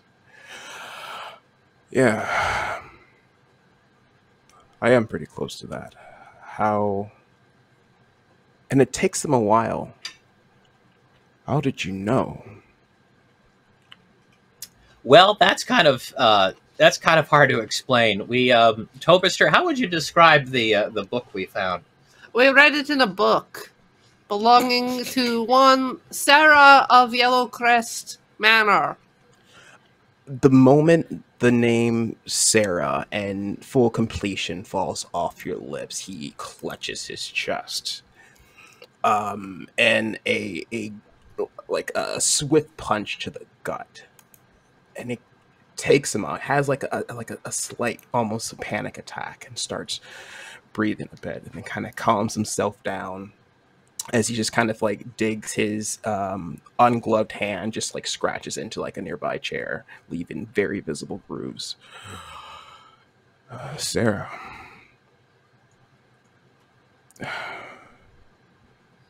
What happened to her? What happened then? What do you know? Well, her ghost interrupted reading time several days ago at Candlekeep. No tongue scared the children. We've investigated at Falgarst. Was it Falgarst, Terry? It was. Yes, the newly named Falgarst family lives there now. The family that moved into the estate, yes. Yes, and we had a lot to drink and a lot of cheese. Arnulf, right? Yes. Yeah. Great guy. Wait, you spoke to her? Is she here? Can I... Well, we didn't speak directly with her because of the tongue situation, but we were able to communicate with her. But she's trapped in a book back at Candlekeep, and trapped in a book. It's not so much trapped. Like, we could burn the book and she would be free. That she's tied to the book because it was an important object in her lifetime. Oh, her internal soul must be in complete agony. How can I help her, relieve her of this hell? Tell us who did it. Oh, I wish I knew, by God. And he slams his fist, like splitting the table into two. I wish I knew. I did everything I could to find out what happened that night. I left this town. I left my family behind just so I can be strong enough to confront whatever demon or what foul beast had done this. Man or other, I knew that one day that they would pay, and when I met them, that I would be prepared.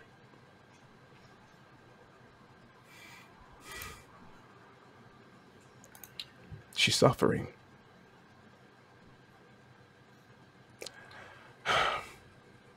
well, I feel that our wants and needs are running parallel to each other.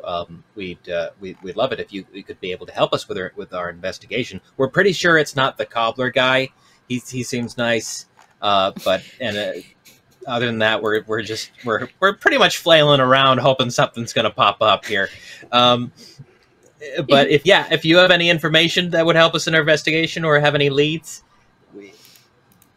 You turn around and you see like the cobbler and Heidi have been going on and on about like kids and just like different like activities.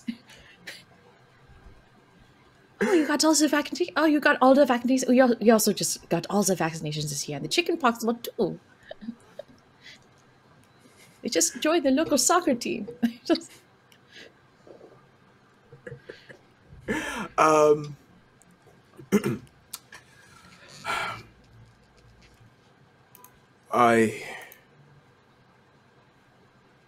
I wish I can do everything I can, and as much as I want to leave this all behind, I have to make this right.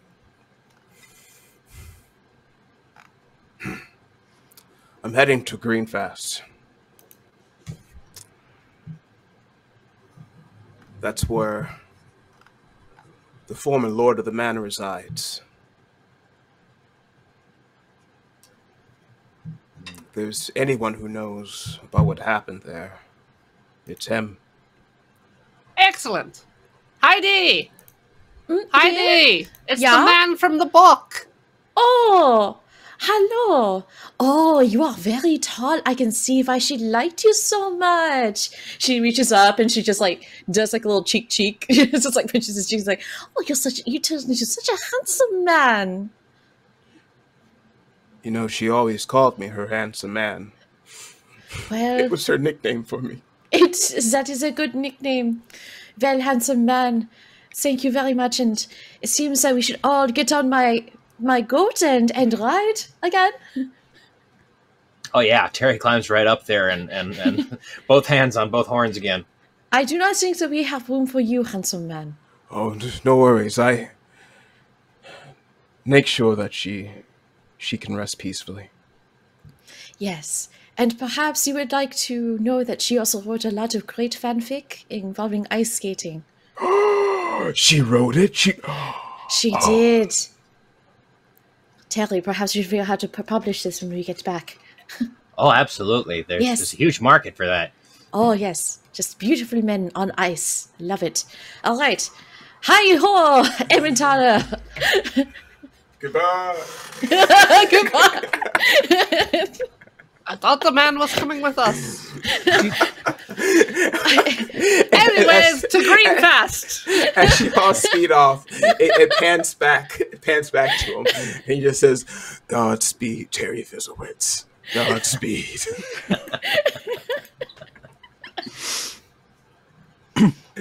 To Greenfast.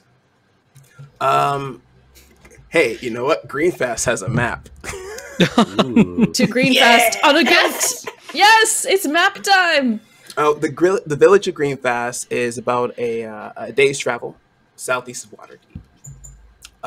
Getting the directions, super easy. Outside of talking to hand to man, you're able to stop along the way. You get Cameron. What was your roll from earlier? 7. You get lost once. No, we don't. We're not lost. We don't.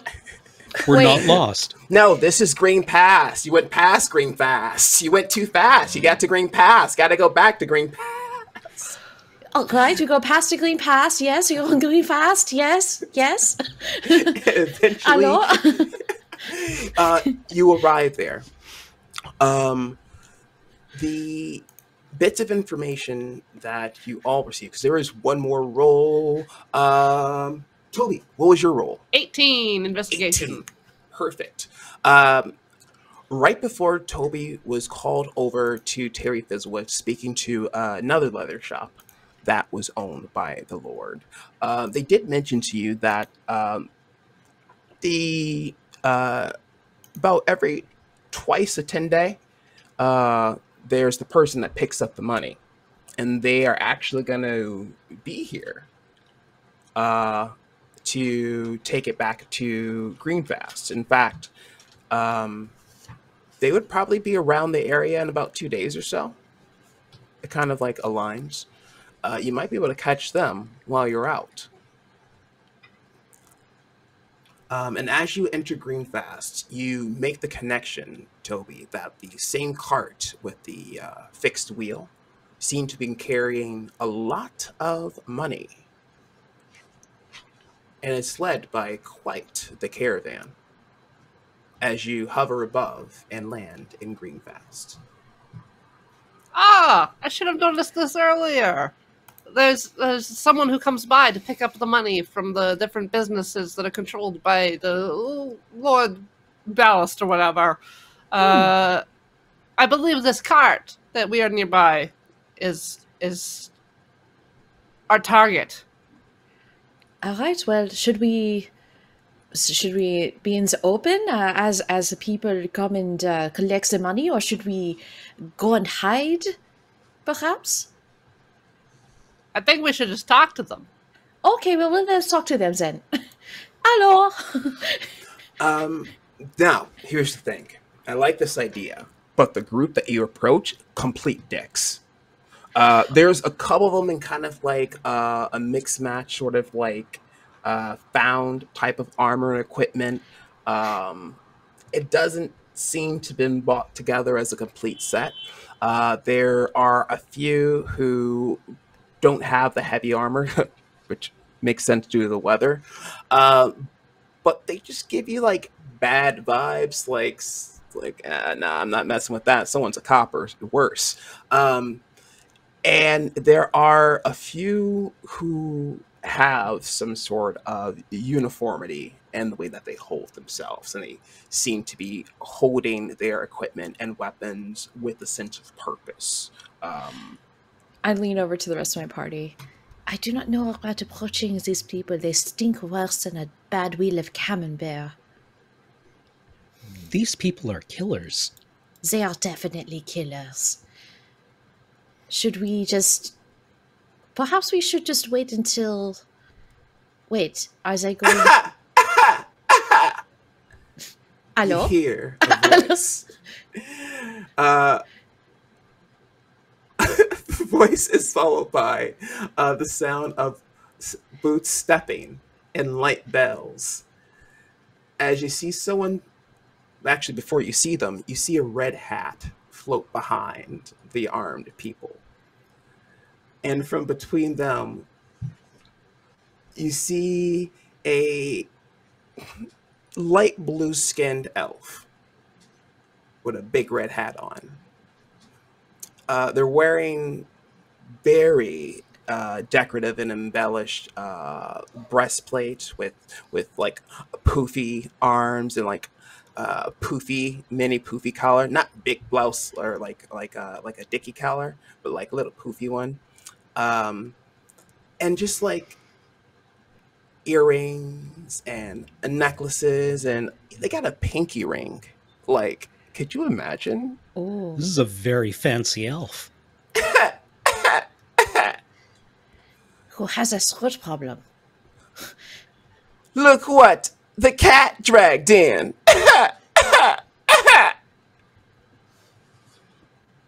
Are we talking about me? Are they talking about us? If the whiskers fit.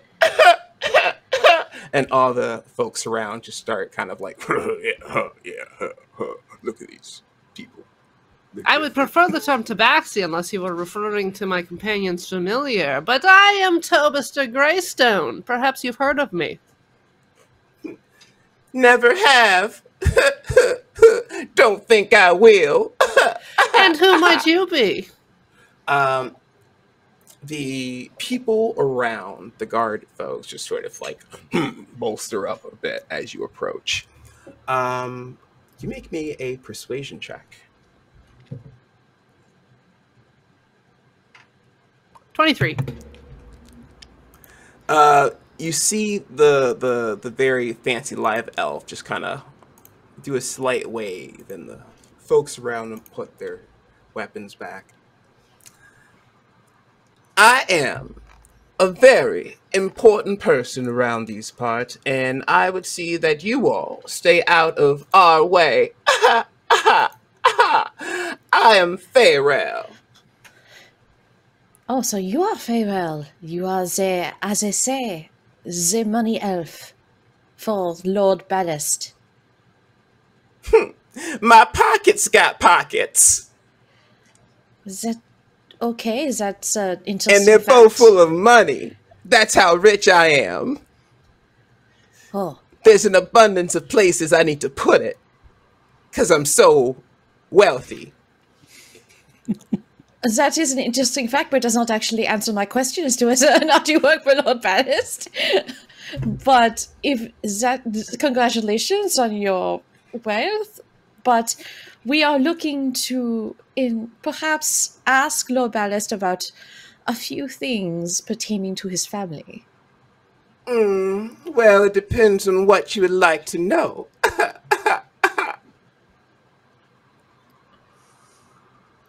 Well, perhaps the story of his family and a few of their servants, at the original Yellowcrest Manor. Very sad. Hate to see it. Thoughts and prayers. Ugh, Anything else? We'd like to know where he lives. If I assume you know that. He looks at you. That's a need to know thing that only I need to know. And the answer to that is no. I don't. There's no need for that. We need to know. We have a need. You know. Please. Oh, I know your need, but still, no. Yes, we do not have time to be dealing with peons. Please take us to your master. Peons. He does Indeed. 2 claps. Everyone roll for initiative. Okay. Oh. My D20 has run away, so I will roll initiative using D&D Beyond. That's a 13. Okay. And I'll roll for Munster as well. Although I don't really know what Munster's going to do besides just help. Cheerlead. Yes. Munster will also roll initiative. He rolls a 14. 14. And I got 13. It's a 10 for Terry. I'm going to grab my dice real quick. Terry got 10. Grab my water bottle. I'll be right back. All right.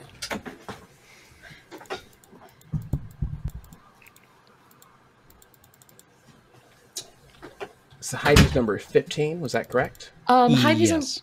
Oh, sorry. Or sorry. Heidi's number was 13. 13. Was Crane's 15? 11. I'm sorry. 11. I misheard. Oh, no, you're fine. And Toby, sorry. 14. 14. Did Munster get 15? Munster got a 14. Why do I keep thinking? Oh, I wrote 15. Ha! So we're going to do this. Add Munster. Oh, there it is. Perfect.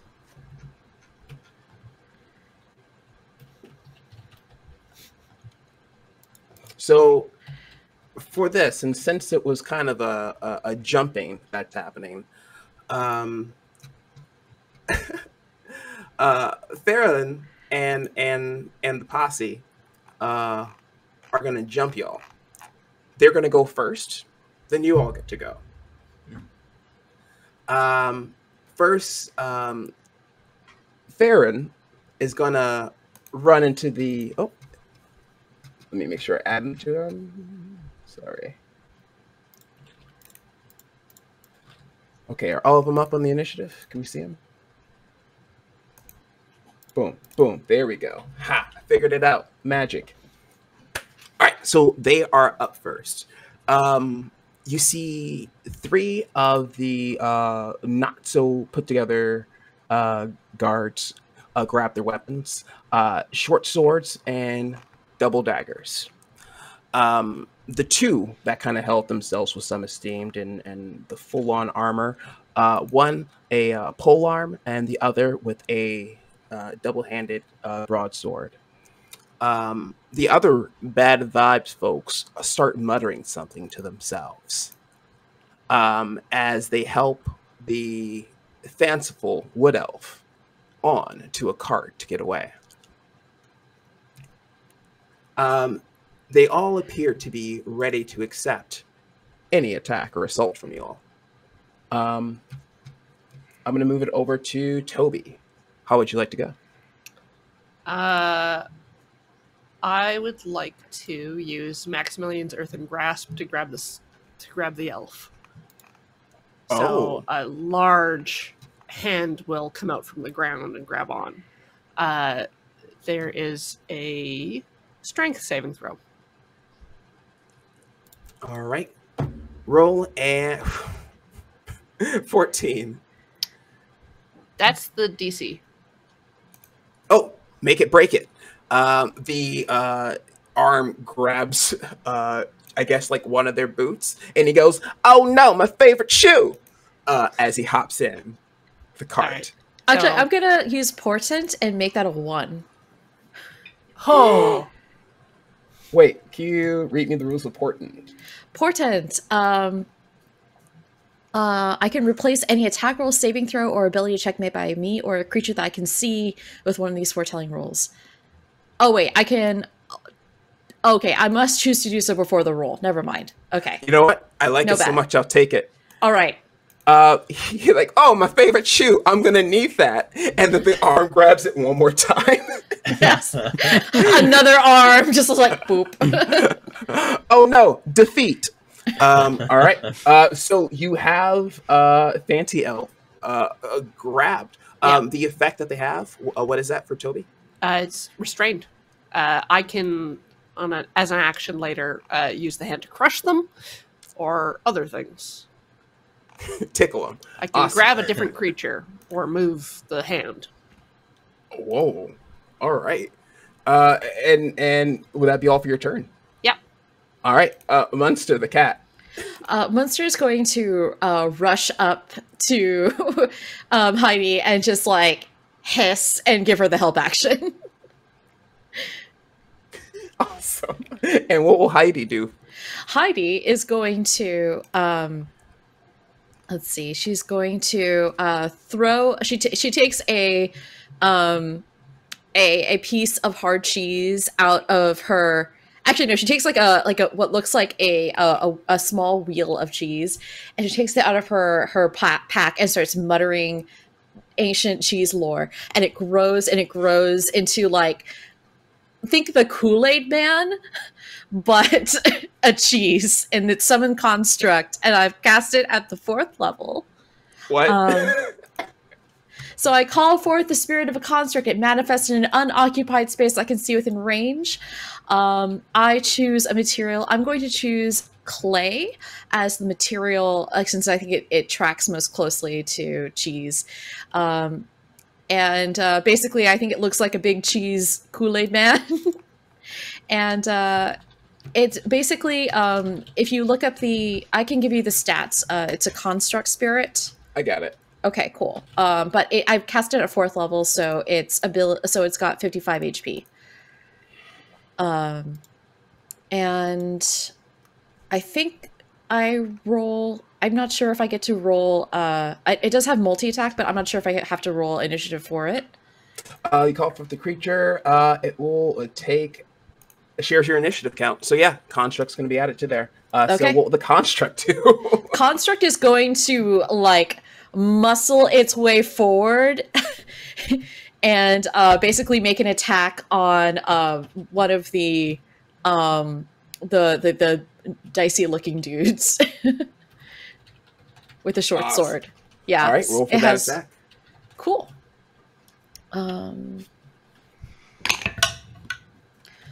15. Yeah, 15 hits. Yeah, 15 hits. It's going to make a slam attack. So reach 5 feet, 1d8 plus 4 plus the spell's bludgeoning damage. Okay. And that's 4 plus the spell, so that's 10 bludgeoning damage. And it's a multi-attack, so it's going to make another attack on the same person. Nat 20. This is twice the amount of damage, so let's see. 6, 3. Does that also double the other modifiers, or just the dice? Just the dice. But Okay. Can you describe how this splattering happens? Okay, so basically that was 6 plus 3, 9 plus 4. So that's 13, 17 damage. Basically, this cheese construct just ambles up and then goes like, and then just like with big, hard, rind hands and fists, just like punches like a trained boxer just does an uppercut and like lifts that dude in the air and then like does a left hook, slamming the dude down into the ground. He just vanishes into the ground. Like the top of his head is just kind of like sticking out a little bit, and you hear like. And the cheese construct looks around, and Heidi gives it a thumbs up. It's like, go, little cheese man, go. Next spring, that's gonna grow a person tree. Yeah. Awesome. After anything else for your turn? And that's it. I think Heidi's just gonna retain concentration on her construct. Wonderful. All right, Crane, it is your turn. Crane was getting ready to say something like, "You're going to put down your weapons and you're going to escort us to the." And now Crane is like, "I'm never eating cheese again. I don't know how this is going to get worse, but this is going to end with me never being able to eat cheese again." And he's just gonna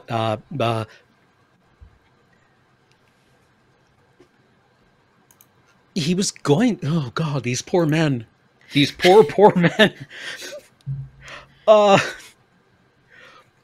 Sacred Flame. He shoots at one of the other guards, calls down this pillar of flame, and you make a dexterity saving throw for one of the actually, for the guy with the greatsword. Okay. Dex saving throw, DC 14. Ooh, 20. Oof. Misses. I guess he Dark Souls rolls away. Just Like a little Katamari, just like... anything else for your turn, my friend? He's going to take a 5-foot step back. Cool. And Terry. Terry is kind of aghast at the just brutality of this cheese monster, as Crane was, and just I don't know what the deal is with these folks, and I think I'm just gonna turn one of them into a rabbit, and he casts polymorph on the guy with the great sword who just rolled away, and hopefully rolls away, goes aha, and then turns into a rabbit. So let's see if they can survive. Constitution save? I think it's a wisdom. Let me just double check. Must make a wisdom saving throw to avoid the effect with a DC of 15. 17. Dang, lucky boy. This guy's seen some shit. Just keeps Dark Soul rolling away. And it's going to go top of the round. There are held actions for that town, for that last round, rather. The three, sort of discombobulated, armored part-looking dudes were breaking the stone hand of Tobister. What is the total hit points of that on your graspy hand? It does not say, but it does say there's a strength check to escape it. Oh, what's the strength check? 14. All right, and they are able to destroy it, yet they are not able to get Pharaoh onto the cart. However, after seeing that immediate sort of oh shoot, they just squished a guy. You didn't pay us to be squished. The other one starts muttering something themselves, and I am going to need to have yes, you wizard, give me a wisdom save. Heidi. Heidi, sure. Actually, are they casting a spell? Yes. I'm going to counterspell it. All right. They are going to cast Hold Person at second level. Okay. This is a counterspell at third level. So it has no effect. It's auto-succeed. Yeah. they start to do the hand motions and say these cursed words as shadows from beyond the veil begin to envelop you, and you're just like, no! And they go, Just like, boop, and then like, you've established a boundary. We see Yes. that. And they go, retreat. please don't cross it. Thank you. On seeing this, they are going to change up what they are going to do and run. We're going to have the big guy with sword and big guy with pole both move on in. The closest out of all of you will be the golem. Big guy with sword is going to roll and attack twice. Veteran, is that correct? Multi-attack, yes. First one to hit is going to be a 19. That hits. Second attack with the same. Oh, it's going to be, with the same one is going to be a 19. Also hits. I'm going to do rolled up damage to have this to be a total of 26 points of damage. Okay, so Berserk Lashing, when the construct takes damage, it makes a slam attack against a random creature within 5 feet of it. Who's all in 5 feet of it? I don't think any of you are. Oh, wait. Oh. Wait, what? Where is it? Wait, did this person just try to hit my my construct? Yeah, they both. Yeah, he just hit your construct With a two great sword, attacks. right?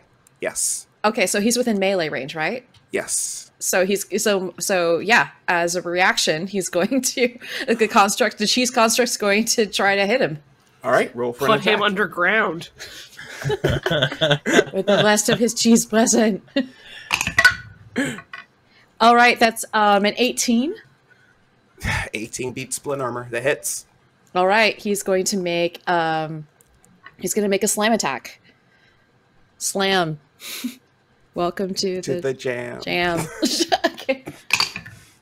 That is 11 damage. 11 bludgeoning damage. The fist comes down and dropping their broadsword and picking up a buckler, they're able to stop it from pinning them all the way down. They still get hit, but they are not planted like a carrot. The other one with the pole arm is going to move, however, is going to stand some 10 feet away and is going to attack the golem as well.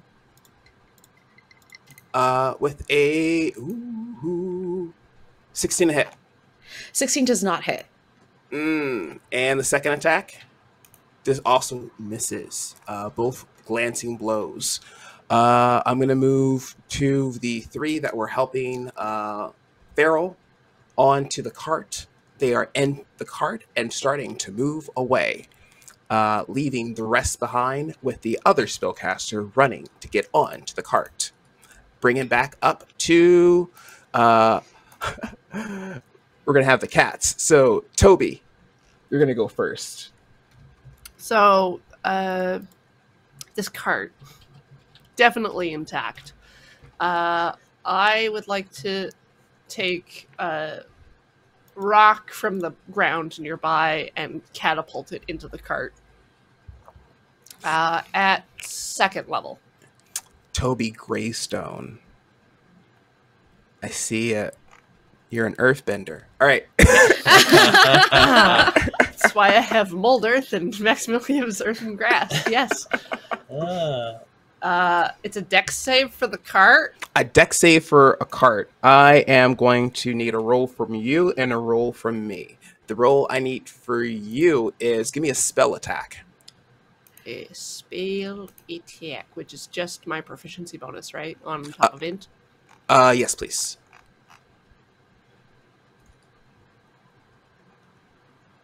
$10. And what was the DC for the cart? 14. Okay. You hit the cart. It wobbles. Unfortunately, that reinforced wheel that was put on keeps it up. How dare! I I guess I start chasing the cart. Etched on the side of the wheel, you see it says Godspeed as it keeps going. Anything else for your turn? Yeah, I chase the cart. Are you doing your kitty cat run speed? Yeah. Oh, you get right to it. Feline agility. It's like, Where do you want to be on the cart? I want to hop onto the back. You're on top of the back of the cart. It's speeding off. Yeah. This is a car. This is basically a wagon chase now. I'm taking the wheels off. What is the construct up to with Munster? Okay, the construct is going. I yelled the construct, "Go! Make sure the cart doesn't get away!" And so the cheese construct is going to. Oh, Munster. Sorry, not Munster. Oh, both either. Oh, Munster. Okay, yes. Munster is going to continue giving me the help action, and we'll have the construct go first, I guess. And I'm going to have the construct. Basically go and try to stop the cart just with its big hard cheese arms, just like it would like I'd like it to lumber over and just grab the back of the cart. The moment your construct moves, the guy with the polearm attacks it. Oh right, yes. 21 to attack. hit. 21 does hit. The construct stops moving and takes 11 points of damage. It's not down yet.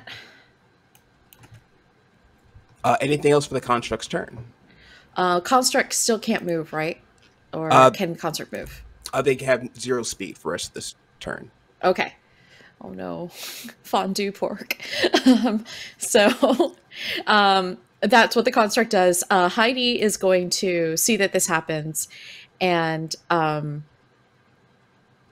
I guess is going to do Thunder Step at a 3rd level and get onto the cart. And unfortunately, Telbister. I'm going to get on the cart. Immediately after disappear, a thunderous boom sounds, and each creature within 10 feet of space I left must make a Constitution saving throw. So, yeah, I'm not sure who's precisely around me. Oh, it's going to be on top of the cart, right? Yeah, it's going to be on top of the cart. All right, you're going to do this on top of the cart. I'm going to roll a check to see if the cart remains intact or also shatters. Tobister, can you give me that dexterity save? 18. Actually, Tobister... Oh, okay. It's a con, right? Oh, sorry. It's con. Yeah. Thank you. Tobister is okay. The cart, however, starts to crack. And this huge boom freaks out the horses. And they start peeling away, getting like an additional dash action in the midst of their turn as they kind of trot.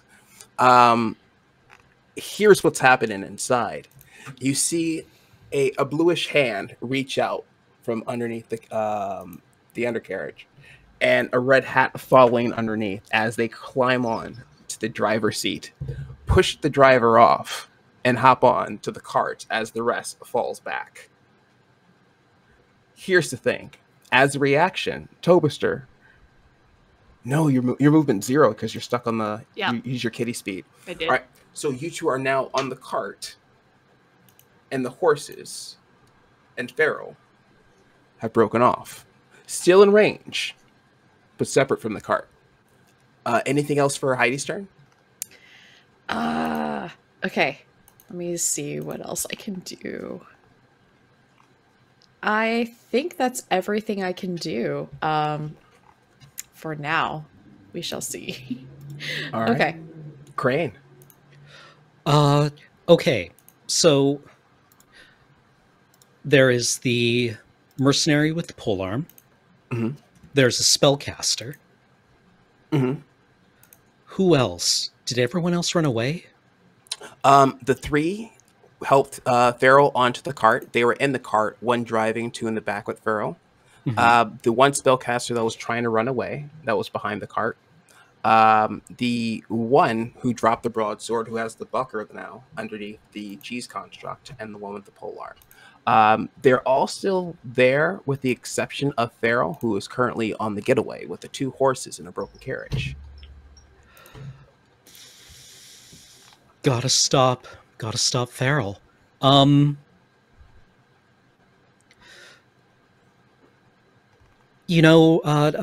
Sure. We'll move. We'll try to get around the large, heavily armed men. And attack. We need Farrell alive, but I don't want to hurt a horse. This is a conundrum. It's kind of like a trolley problem, you know? Like, on one track is horses, and the other track is... You want to hurt horses? what's on the trolley without hurting the trolley itself. yeah, exactly. I should have prepared hold person today. That would have been handy. I mean, like,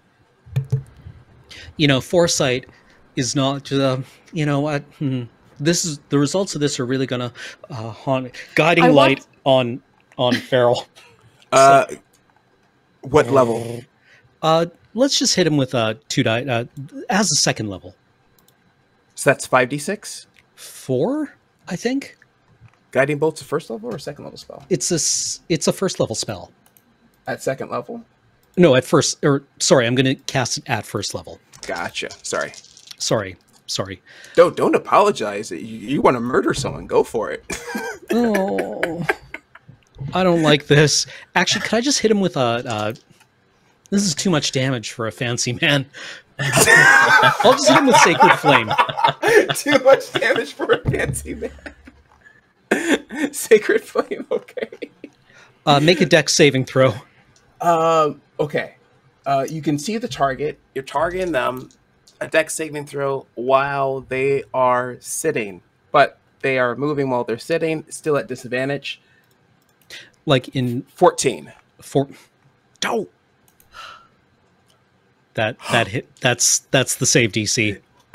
Instead of the glowing flame, you hear, "You should have killed me. I kick puppies." And he kind of goes off on the horse. I should have killed him. You see the horse and just do like a turn really quick. You see a puppy go.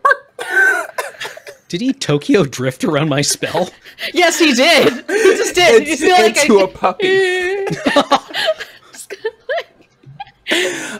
Terry, it's your turn. Oh, it's Crane. Is there anything else for Crane's turn? Crane is just like, I should have killed that man. Heidi turns around. Yes, you should. Terry agrees, and we'll try to kill that man. What? How far has Farrell gotten? Farrell, I would say, is in a long distance from the rest of you all. More than 30 feet. More than 30 feet. Okay, well then I'm just going to magic missile his ass off that horse. Yeah. And let's see. It's wizarding time. Damn straight. I'm casting it at the 3rd level. This is pod racing. Yeah. So that is I think I did that wrong. Wait, no, I did that right. I did that right. So that is dang, that is 22 damage for magic missile cast at the 3rd level. Have I obliterated him damage? or yeah, I think because it's three missiles, but cast at the 1st level. Plus, but if you cast it the 3rd, you add 1d4, and then you add +1 for all of the die. So yeah, that is. I rolled real well. He only had 9 hit points. Why would you do that? Look, he's too fancy. He's too fancy to live. No person should be that fancy. I thought he was fancier than 9 hit points. Yeah, Look at all. A person with a signet ring should at least have another 12. 15. Terry, you see all of your... How many bolts did you launch? I launched 5 bolts. And 5 what do volts of they energy. and what do they look like now at this point? Level 7, Terry doing At level 7, they are they start as these little purple darts that he sort of pulls out of the air. But once he's thrown them, they manifest as javelins. And apparently has done a lot of more damage than I thought they would. I rolled like 4 4s on a D out of 5 D4s. They all like just sort of it's that thing where you just see like an antelope running, you just see the cheetah running just a bit faster, and inevitably just kind of comes in, but it's just all these massive javelins just now curling these this arcane energy, and it just goes around them, and you see a dartboard pops up and go as the other cultist cast shield. In front of Terry, there's like a one of those like video game like boop boop boop. You see like all the thing like in an air like in Top Gun. You see like just lock on. So that first level shield stops him dead. As I hate this he continues to go away. Is that a butterfly?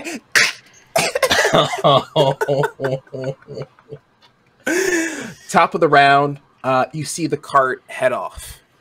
Guards are now coming in the middle of this very quiet village. As the cart obviously heads towards one of the bigger houses in the area. And just kind of like pulls into the garage. He gets out, runs into the front, like buzzes a couple of times, the gates open, he gets inside. Oh my god! You see him run up the stairs to the top, just kind of opens up the window and puts down the shades. You have a few folks left. After seeing what you are all capable of, they would be willing to not die by Cheese Golem if you wish to let them live. Heidi looks at her compatriots, looks at these remaining people, and says, "Go, raus, raus." One stops and like Schnell, schnell, plugs the other one up from the ground.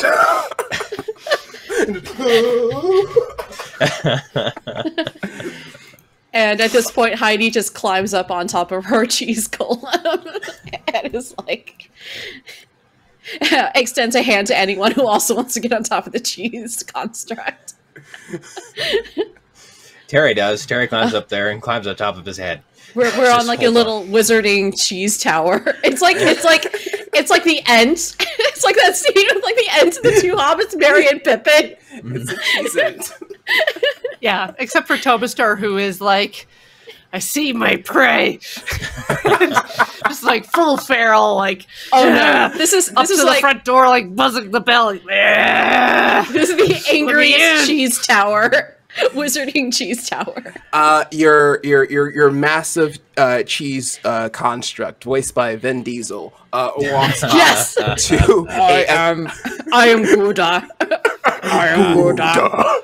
Gouda. We are Gouda. I'm sorry. It comes across a very comfortable cottage with a very sort of fanciful. The entire aesthetic matches this dude's drip.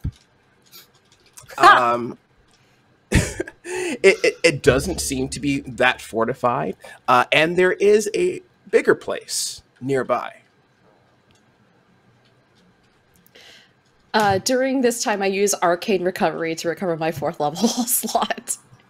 And I look at Terry and Tobistar and Crane and I say, I think we have scared the small cheese, but the big cheese, it stands alone over there. And I point at the bigger manor. I think we must go. Yeah, Yep, objectively true. Yeah, it's just cheese. It's cheese golem time. It's one of those moments where Pharaoh just watches it approach the cottage and just stay there for a moment, and then just kind of like And the cheese golem slowly turns and moves. Like, I think you're still looking at it as it's... Oh, no. We're I think Terry and Heidi are just, like, looking daggers at Pharaoh. We're just like... Tobister's there, like, pawing on the window, like... The cheese construct just picks up Tobister as we make our way to the main area. You go to you go to the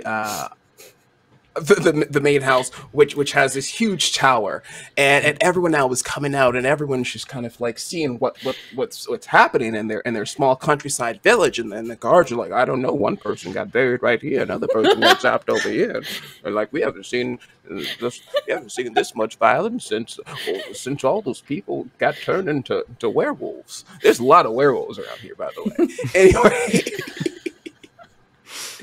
Amid a grove of gnarled scrub trees stands a half-fallen stone tower. And this crumbling tower kind of like stands off into this ominous distance. And everyone's just out here like, oh, nothing bad ever happens around here. So now they got this giant cheese robot, and there's a big cat and its mom, and look at all these people. But and all these loud murmurs outside just be like, this doesn't make sense. Like, we only have this giant crumbling tower over here in this part of the town, but nothing bad's ever happened here, as they all keep saying that over and over. And we head to the final part. Put up the map. I keep wanting to call this thing like a mashup Adam and Gundam. It's a Gundam. A Gundam? Gundam. We'll find it. We could do something with a Jaeger, maybe. Cheese Jaeger. Cheese Jaeger. All right. There's a lot of levels. It's analog. You got a cheese golem. All right. So we're just gonna roll right on through this. Okay. I am good. And finally, Valis Yellowcrest shows up.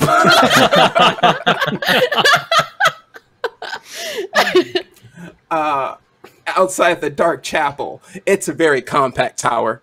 Anyway, this huge space has the appearance of a chapel. Its walls carved with unnatural imagery. A large alcove to the south contains a huge purple stone statue of a monstrous otherworldly creature with a large bulbous head, long arms, tentacles, 4 legs, and multifaceted eyes glowing with aquamarine light. 2 bodies are draped over an altar in front of the statue, and standing over them is a tall, bald man clutching a bloody knife. He's flanked by 2 gold-robed cultists, and floating nearby is a hideous creature that looks like a giant tentacle brain. Republicans, what do you all do? Oh my god, the final boss is Mitch McConnell. No! I would have gotten away if it wasn't for you meddling adventurers, he says, his turtle voice. Anyway, Lord Valis is here. And he's been doing cult shit with all this cult stuff. And he's like, what are you all doing here? I was doing cult shit with my cult friends. And they're like, yeah, we're going to do some cult shit. We're going to cut people up. Well, this mystery's pretty open and shut at this point, so... Oh shit, a mystery. I thought people just forgot about that. I was just going to go back to being an asshole after laying low for a while. I still thought it was Lady Maria. Okay. What do you say, Butler friend? at all. Yeah, any chance he looked like the butler without the mustache? It's just Tim Curry. Like, it's just Tim Curry. Space! I was the only place where capitalism cannot get me. This tower! Alright. We should kick this person's butt. Alright, let's go. So, are we staying in the initiative we had, or yes, we are. Batty's gonna go first. You see a grail, that giant tentacle bird. and two cultists next to him. They're like, "Yeah, like what's up? We're his best friends." And the Lord Valis. Terry, do you have portent? Because you're also divination. I do have a portent. I've got portents of 8 and 3. Okay, So I great. could- Good. If one of you could hammer that thing's saving throw, Oh yeah, because yeah. I can do because I've got a polymorph, and we can. I can banish it. We can also. I can polymorph the Mitch McConnell, and then if you want to banish that, because I've got a 19 left, I can use it to save one of y'all. Hasn't got rid of me in 20 years. So the Lord Valis starts to shimmer with this a very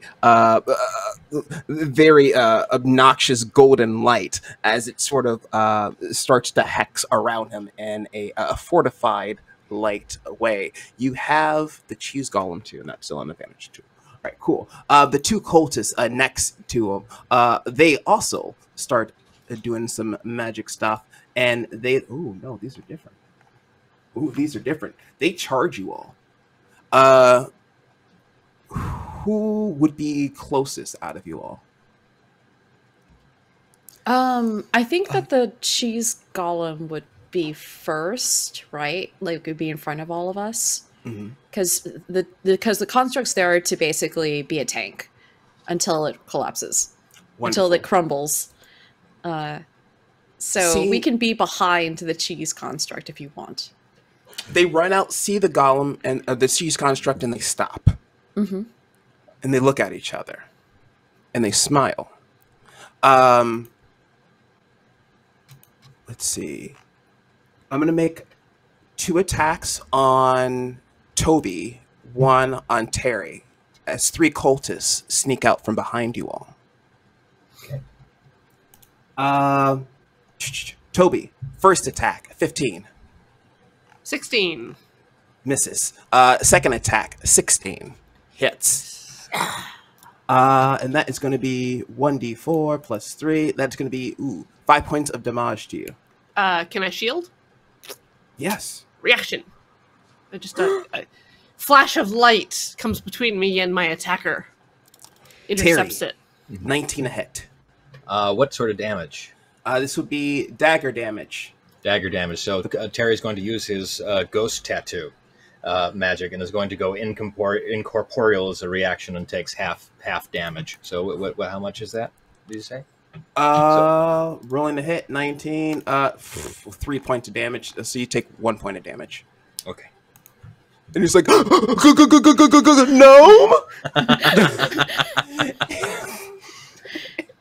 And the other 2 that tried the first assault, we're going to stay there. The flying brain thing is going to move in and attack the construct. I think this is a nice little kaiju fight we're going to have in the middle of this. As it reaches its tentacles around him, and instead of making a strength check, I'm going to make 3 different attacks. That's going to be 15, 14, 6. None of them hit. And it's just... Yeah, I mean, that's like, what people pay to see. Floating brain is just like a giant nerd, right? So it makes sense that it would just like slap fight, right? I mean, there's so much protein content in this construct. This is like when some dude at PAX just finds out that there's no bacon left at the Subway. No. Drops to their knees. The multi-attack is a miss. And there is no beak. And I'll leave it to you all. Party, how are y'all going to do this? Well, Tobister. How close are these weenies to me? Like, there's one within attack range, or is there 2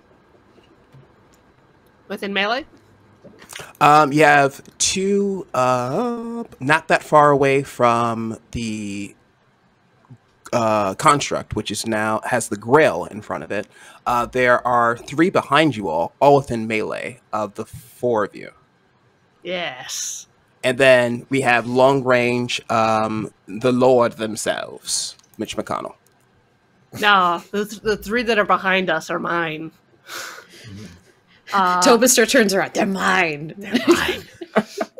So I'm going to invoke my tattoo, which is Primal Savagery, and my claws achieve like a green, noxious-looking glow as I make a melee attack against the one that attacked me. All right, roll for it. They are just in leather armor, so 14? beats it by 2. Sweet. So, damage? Yeah, that's a cantrip too, correct? Yes. So that scales 8 up. acid. Oof. Okay, so they have 9 hit points too, and they have 1 hit point left. So, what are you thinking?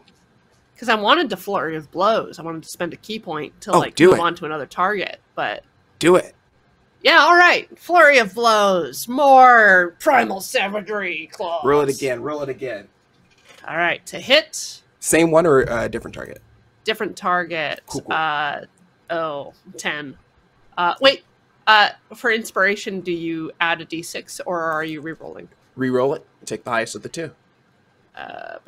Spend my inspiration. 13. Beats the AC. Beats it by 1. Damage. 14 acid damage.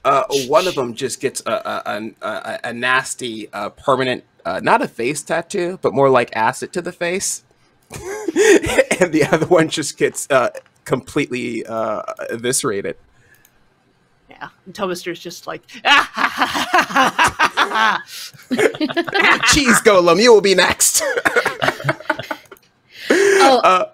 Actually, Munster, the cat, Munster's going to rush up to, to Crane and give Crane the help action. Ooh. Yeah, so that's gonna hopefully come in handy. And and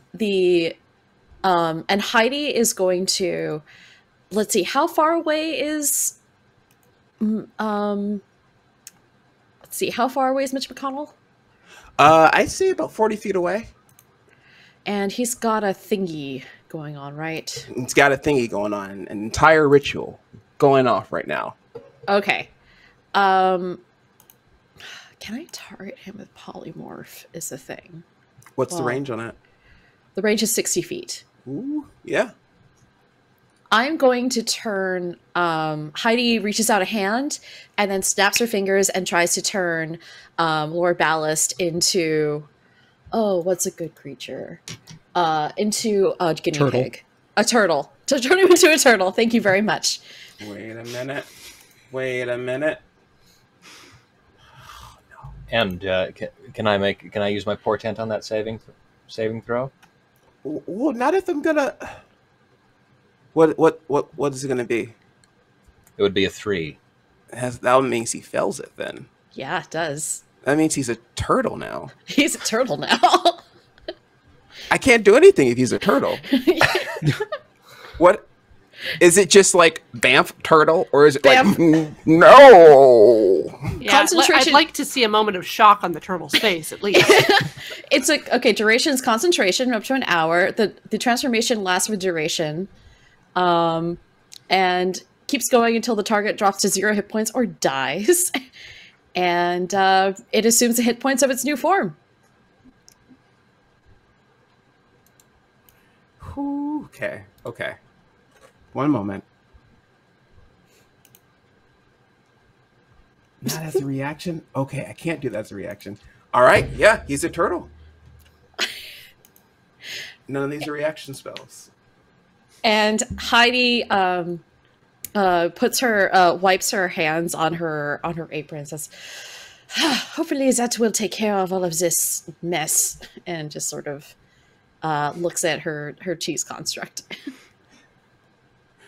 The cheese construct. Okay, so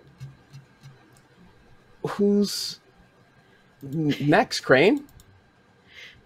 I banish the enormous, the thing. The big grill. thing. The giant thing. The thing has to go. All right.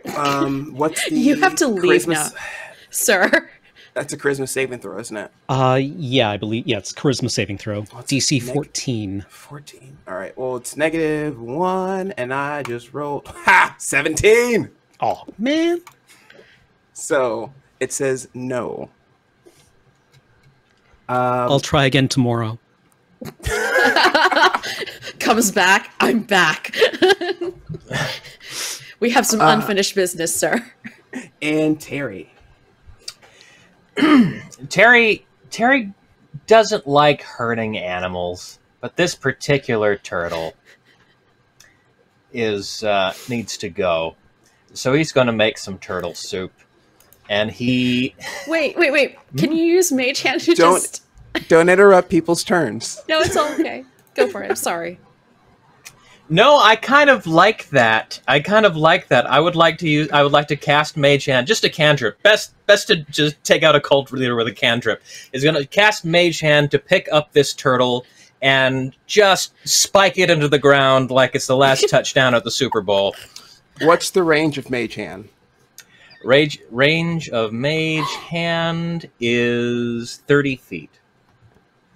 You can send your Mage Hand up 30 feet and drop it. For Okay. falling damage, that's 1d6 per 10 feet. Is this big turtle or tiny? It's not a dragon turtle, right?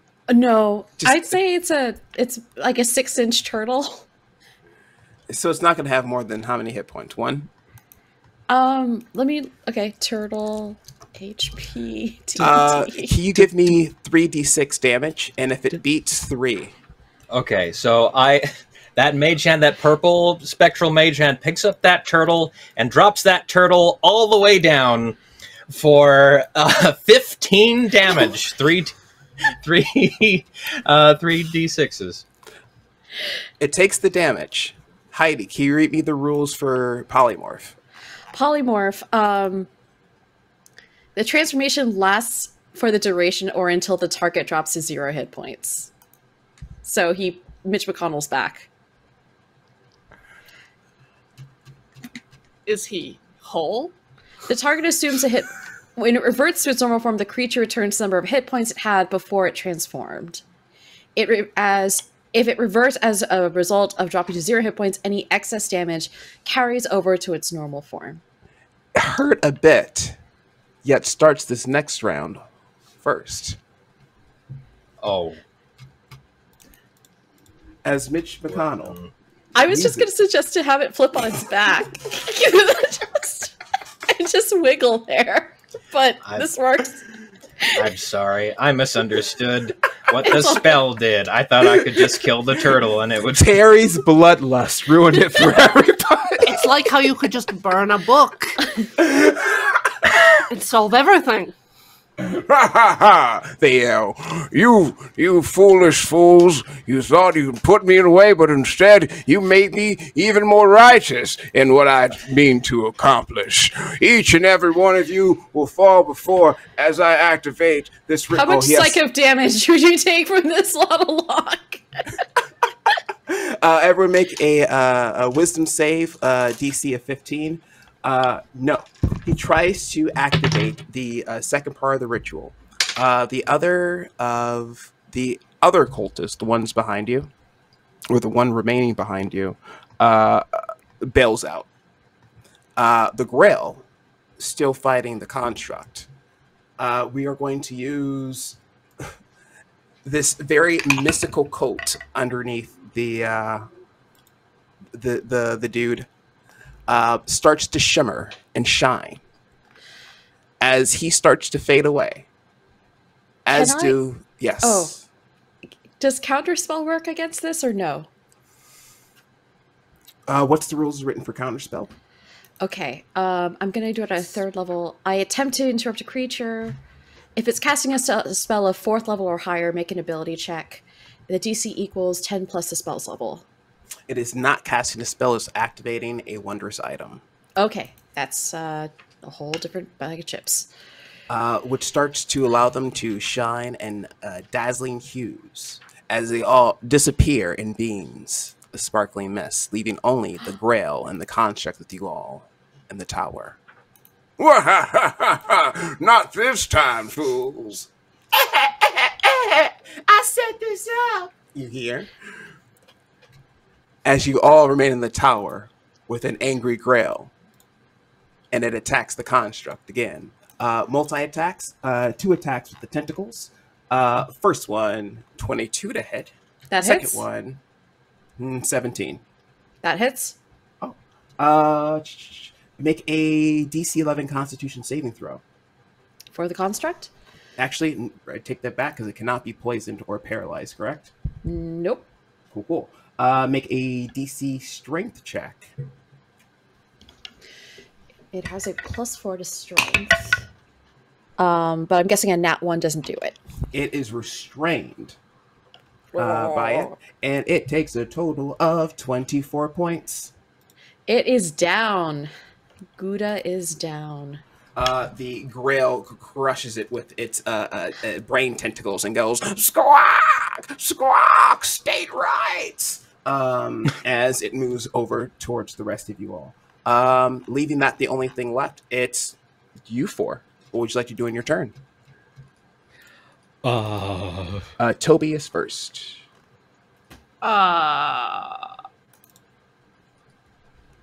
I guess there's no more cultists near me. The bad man is gone, and I'm just outraged. So I swipe and catapult at 3rd level a rock at the Grail. Dexterity save? Yes, 14. 11. So 5d8 damage. 5d8 and these are all rocks? It's just one rock. One rock.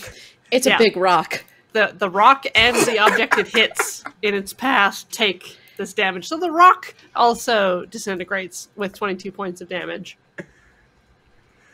Okay. The Grail gets hit by that, and just gets like domed right in the side. It's like, no. And it does not look that good. Next up, Munster and Heidi. Heidi is flummoxed and really wants to know what just happened so she can bring them back. But unfortunately she can't do that right now, so she's going to cast Cloud of Daggers on a 2nd level on the Grail. And let's see. It takes 4d4. I'm going to center it right upon the Grail and have it take 4d4 slashing damage. So let me just do this via. That's 10 slashing damage. Whew. It is bloodied at this point. The lacerations, as well as the complete cave-in on one side of its brain cranium, the brainium, if you will, as well as a few missing, lacerated, completely severed tentacles kind of like sprawl out underneath it. Next up, Crane. Crane is just like, what the hell happened? What is going on? The Grail is the only thing that's left? Everyone else is left? Everyone else is gone, yeah. I mean, I prepped Guiding Bolt. Sure, why not?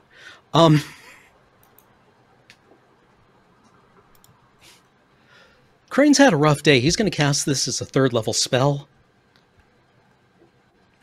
Okay.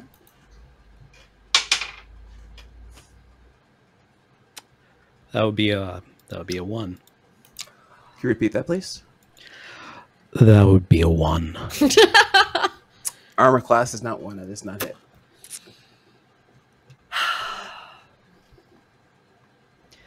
Crane is just like, right, peace. Wait, does Minster? Oh, Minster's help action didn't happen this turn. Okay. Wait, Munster still have the help action from last turn, right? Yeah, he still Then roll has. that Yeah, as so advantage. Yeah. So yeah, Sorry, what's helped? yeah. my cat's gonna help you. Roll again. Oh, okay. That's cocked. Oh, that's still only a 13. Armor class is 12. Yeah. Oh. Well, okay. Yeah, I just sentinel, like, palm beam this thing. 10, Stop, X-Men. 25? 25 points of damage. That Yeah. was 10 points from the laceration. That was 25 from the rock. And 22 from the rock? Yes. 22 from the rock. And then an additional... wrap this up, Crane. What happens? Crane is just like... Crane has had a very rough and strange day. So he's just like... puts down his mace, and... No, wait. This is from the shield, right? Because the holy symbol is mounted on a cleric's shield. So he's just like... holds it up, and doesn't even really, like... His heart isn't in it. You can tell. If you're going to look at this. He just kind of, like, looks at Terry...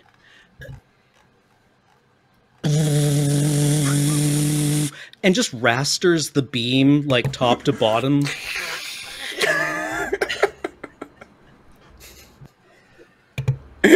Oh. You're doing dishes this week, Terry. Yeah. Yeah, I am. Yeah, I am. Heidi just looks at Terry and shakes her head. Just shakes her head. And she says, I'm not angry, I'm just disappointed.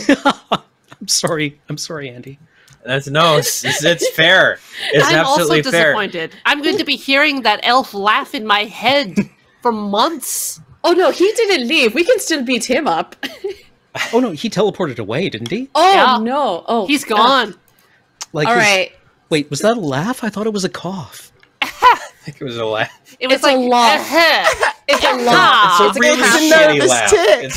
tick. I do it when I'm nervous.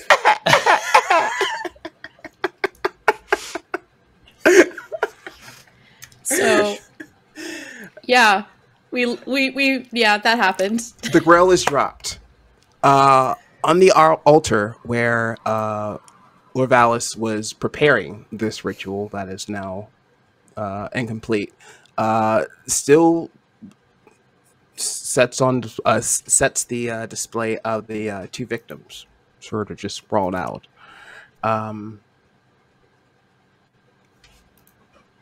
We investigate. Give me those investigation rolls. Okay. 11.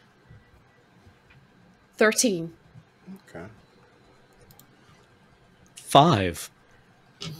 It's only an 8 from Terry. He's so demoralized from that. He's taken out his spell book and taken a magic highlighter and just lighted that part of polymorph. Just really, yeah, it's there, isn't it? Yeah, they just revert back there in mortal form. Yep. You see that they're dead. They've deceased. If not told by the top parts that have been kind of flayed, the bottom parts nearly completely reduced to ash from the knees down. However, hello, from Handsome behind, man? you see him. Feckin comes through. Same armor, completely donned on with some marks of blood and some splashes, and with other folks seem malnourished, exhausted, completely in a state of duress, following very meekly, tiptoeing behind. I found some survivors in the other parts of the tower. Looks like you all had a party in here. He got away. But maybe if Tilly and I study this enough, we can reverse what's happened, bring him back, and then give him a good cheese punch. Yeah. Well, I think taking action today actually helped a lot more people than we would have if we taken no action at all. That is true. Heidi calms down and then just starts pulling out like bags of cheese sandwiches and gives them to the survivors, and like takes out a knit blanket and just like after all this is done, more people from the outside and around the quiet countryside start coming out, and people start coming forward with other supplies to receive the captors who were held inside of this tower. No one knew about the former Lord was doing this. They thought he was just a sad old man. Obviously, he was a sad old man, but also one of those kooky ones as well. Not to mention the person at his side who collected this money. The people who were released are thankful for all of your help. And Becken seems to have a spark reignited, both in his eyes and in his heart.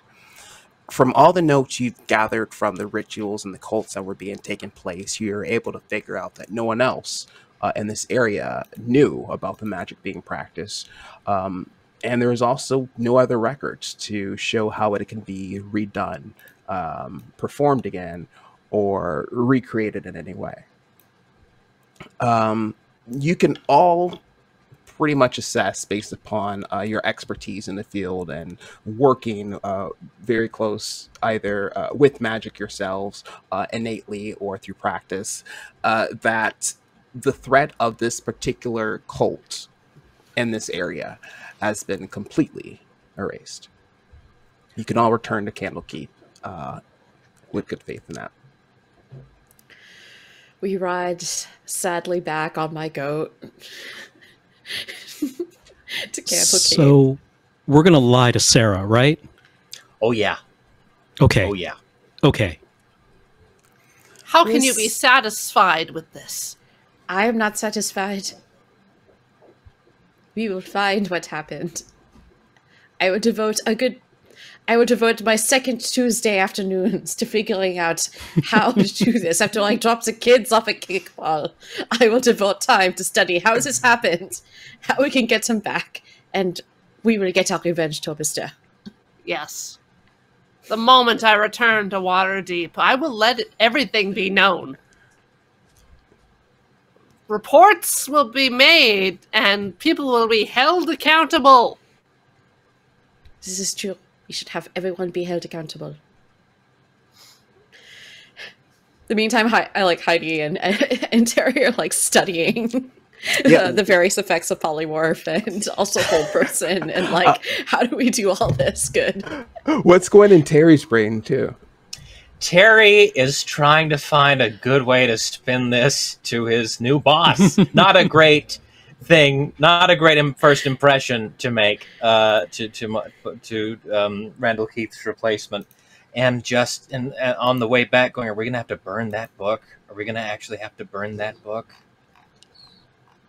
No. Well, You don't even have to tell her. You can just do it and she'll be free. And Crane. Crane will take custody of the book. I'll take it. I'll check the book out. Okay. You all arrive back Toaster. at Candlekeep as Randall Keith. Whoa! Oh my goodness, Terry Fizwit. Yes, sir. Yes. I have been looking all over for you. There is something happening in the library that I need you to see right now. Oh, absolutely, sir. Where? He power walks over towards the library, and you see right outside this strange noise emanating from around the corner. And as you all turn, you just see these waves of children all sitting down reading books with these ghostly figures reading over them. You see you see Annie from the Magic Treehouse reading with this one kid. You see that one sassy dog who is coded as black from the Clifford series reading to another kid. You see all these different figures from all these books reading to kids for story time. And you see Jordy LaRorange just reading the book themselves. And as they kind of turn a page from a book, the ceiling above just crushes open and just collapses around, and you see a massive hand of a storm giant reach in. Then all the ghosts kind of swarm in and they fight off this storm giant, and Joy LaRorange can just read the book continually in peace as the rest of the children are protected by a little spear. And it's like, Terry, these ghosts and these books are doing some great work. Oh, wow. How does the storm giant get in here? Sorry. The cloud peaks are not very far away.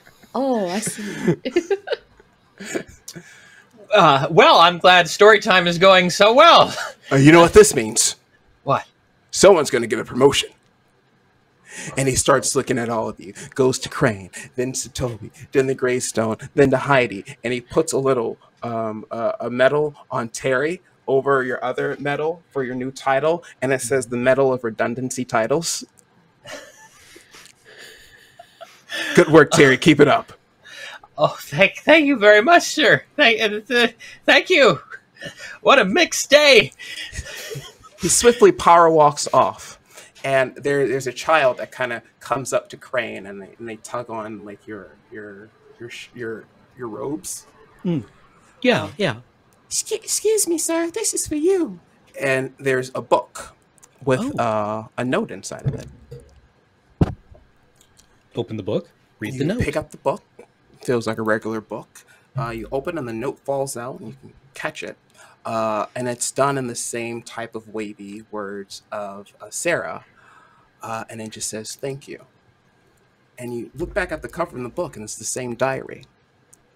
All the words inside are still there, but you don't get that chilly filling sensation anymore. Seems she found some peace. I'll take it. And I'm going to wrap it up there. Thank you all for playing, and thank you all for watching. We did the Snyder cut because it's longer than usual. Yes, it did it. Yes, it did. Secret Snyder cut. Oh my you goodness. all watched it.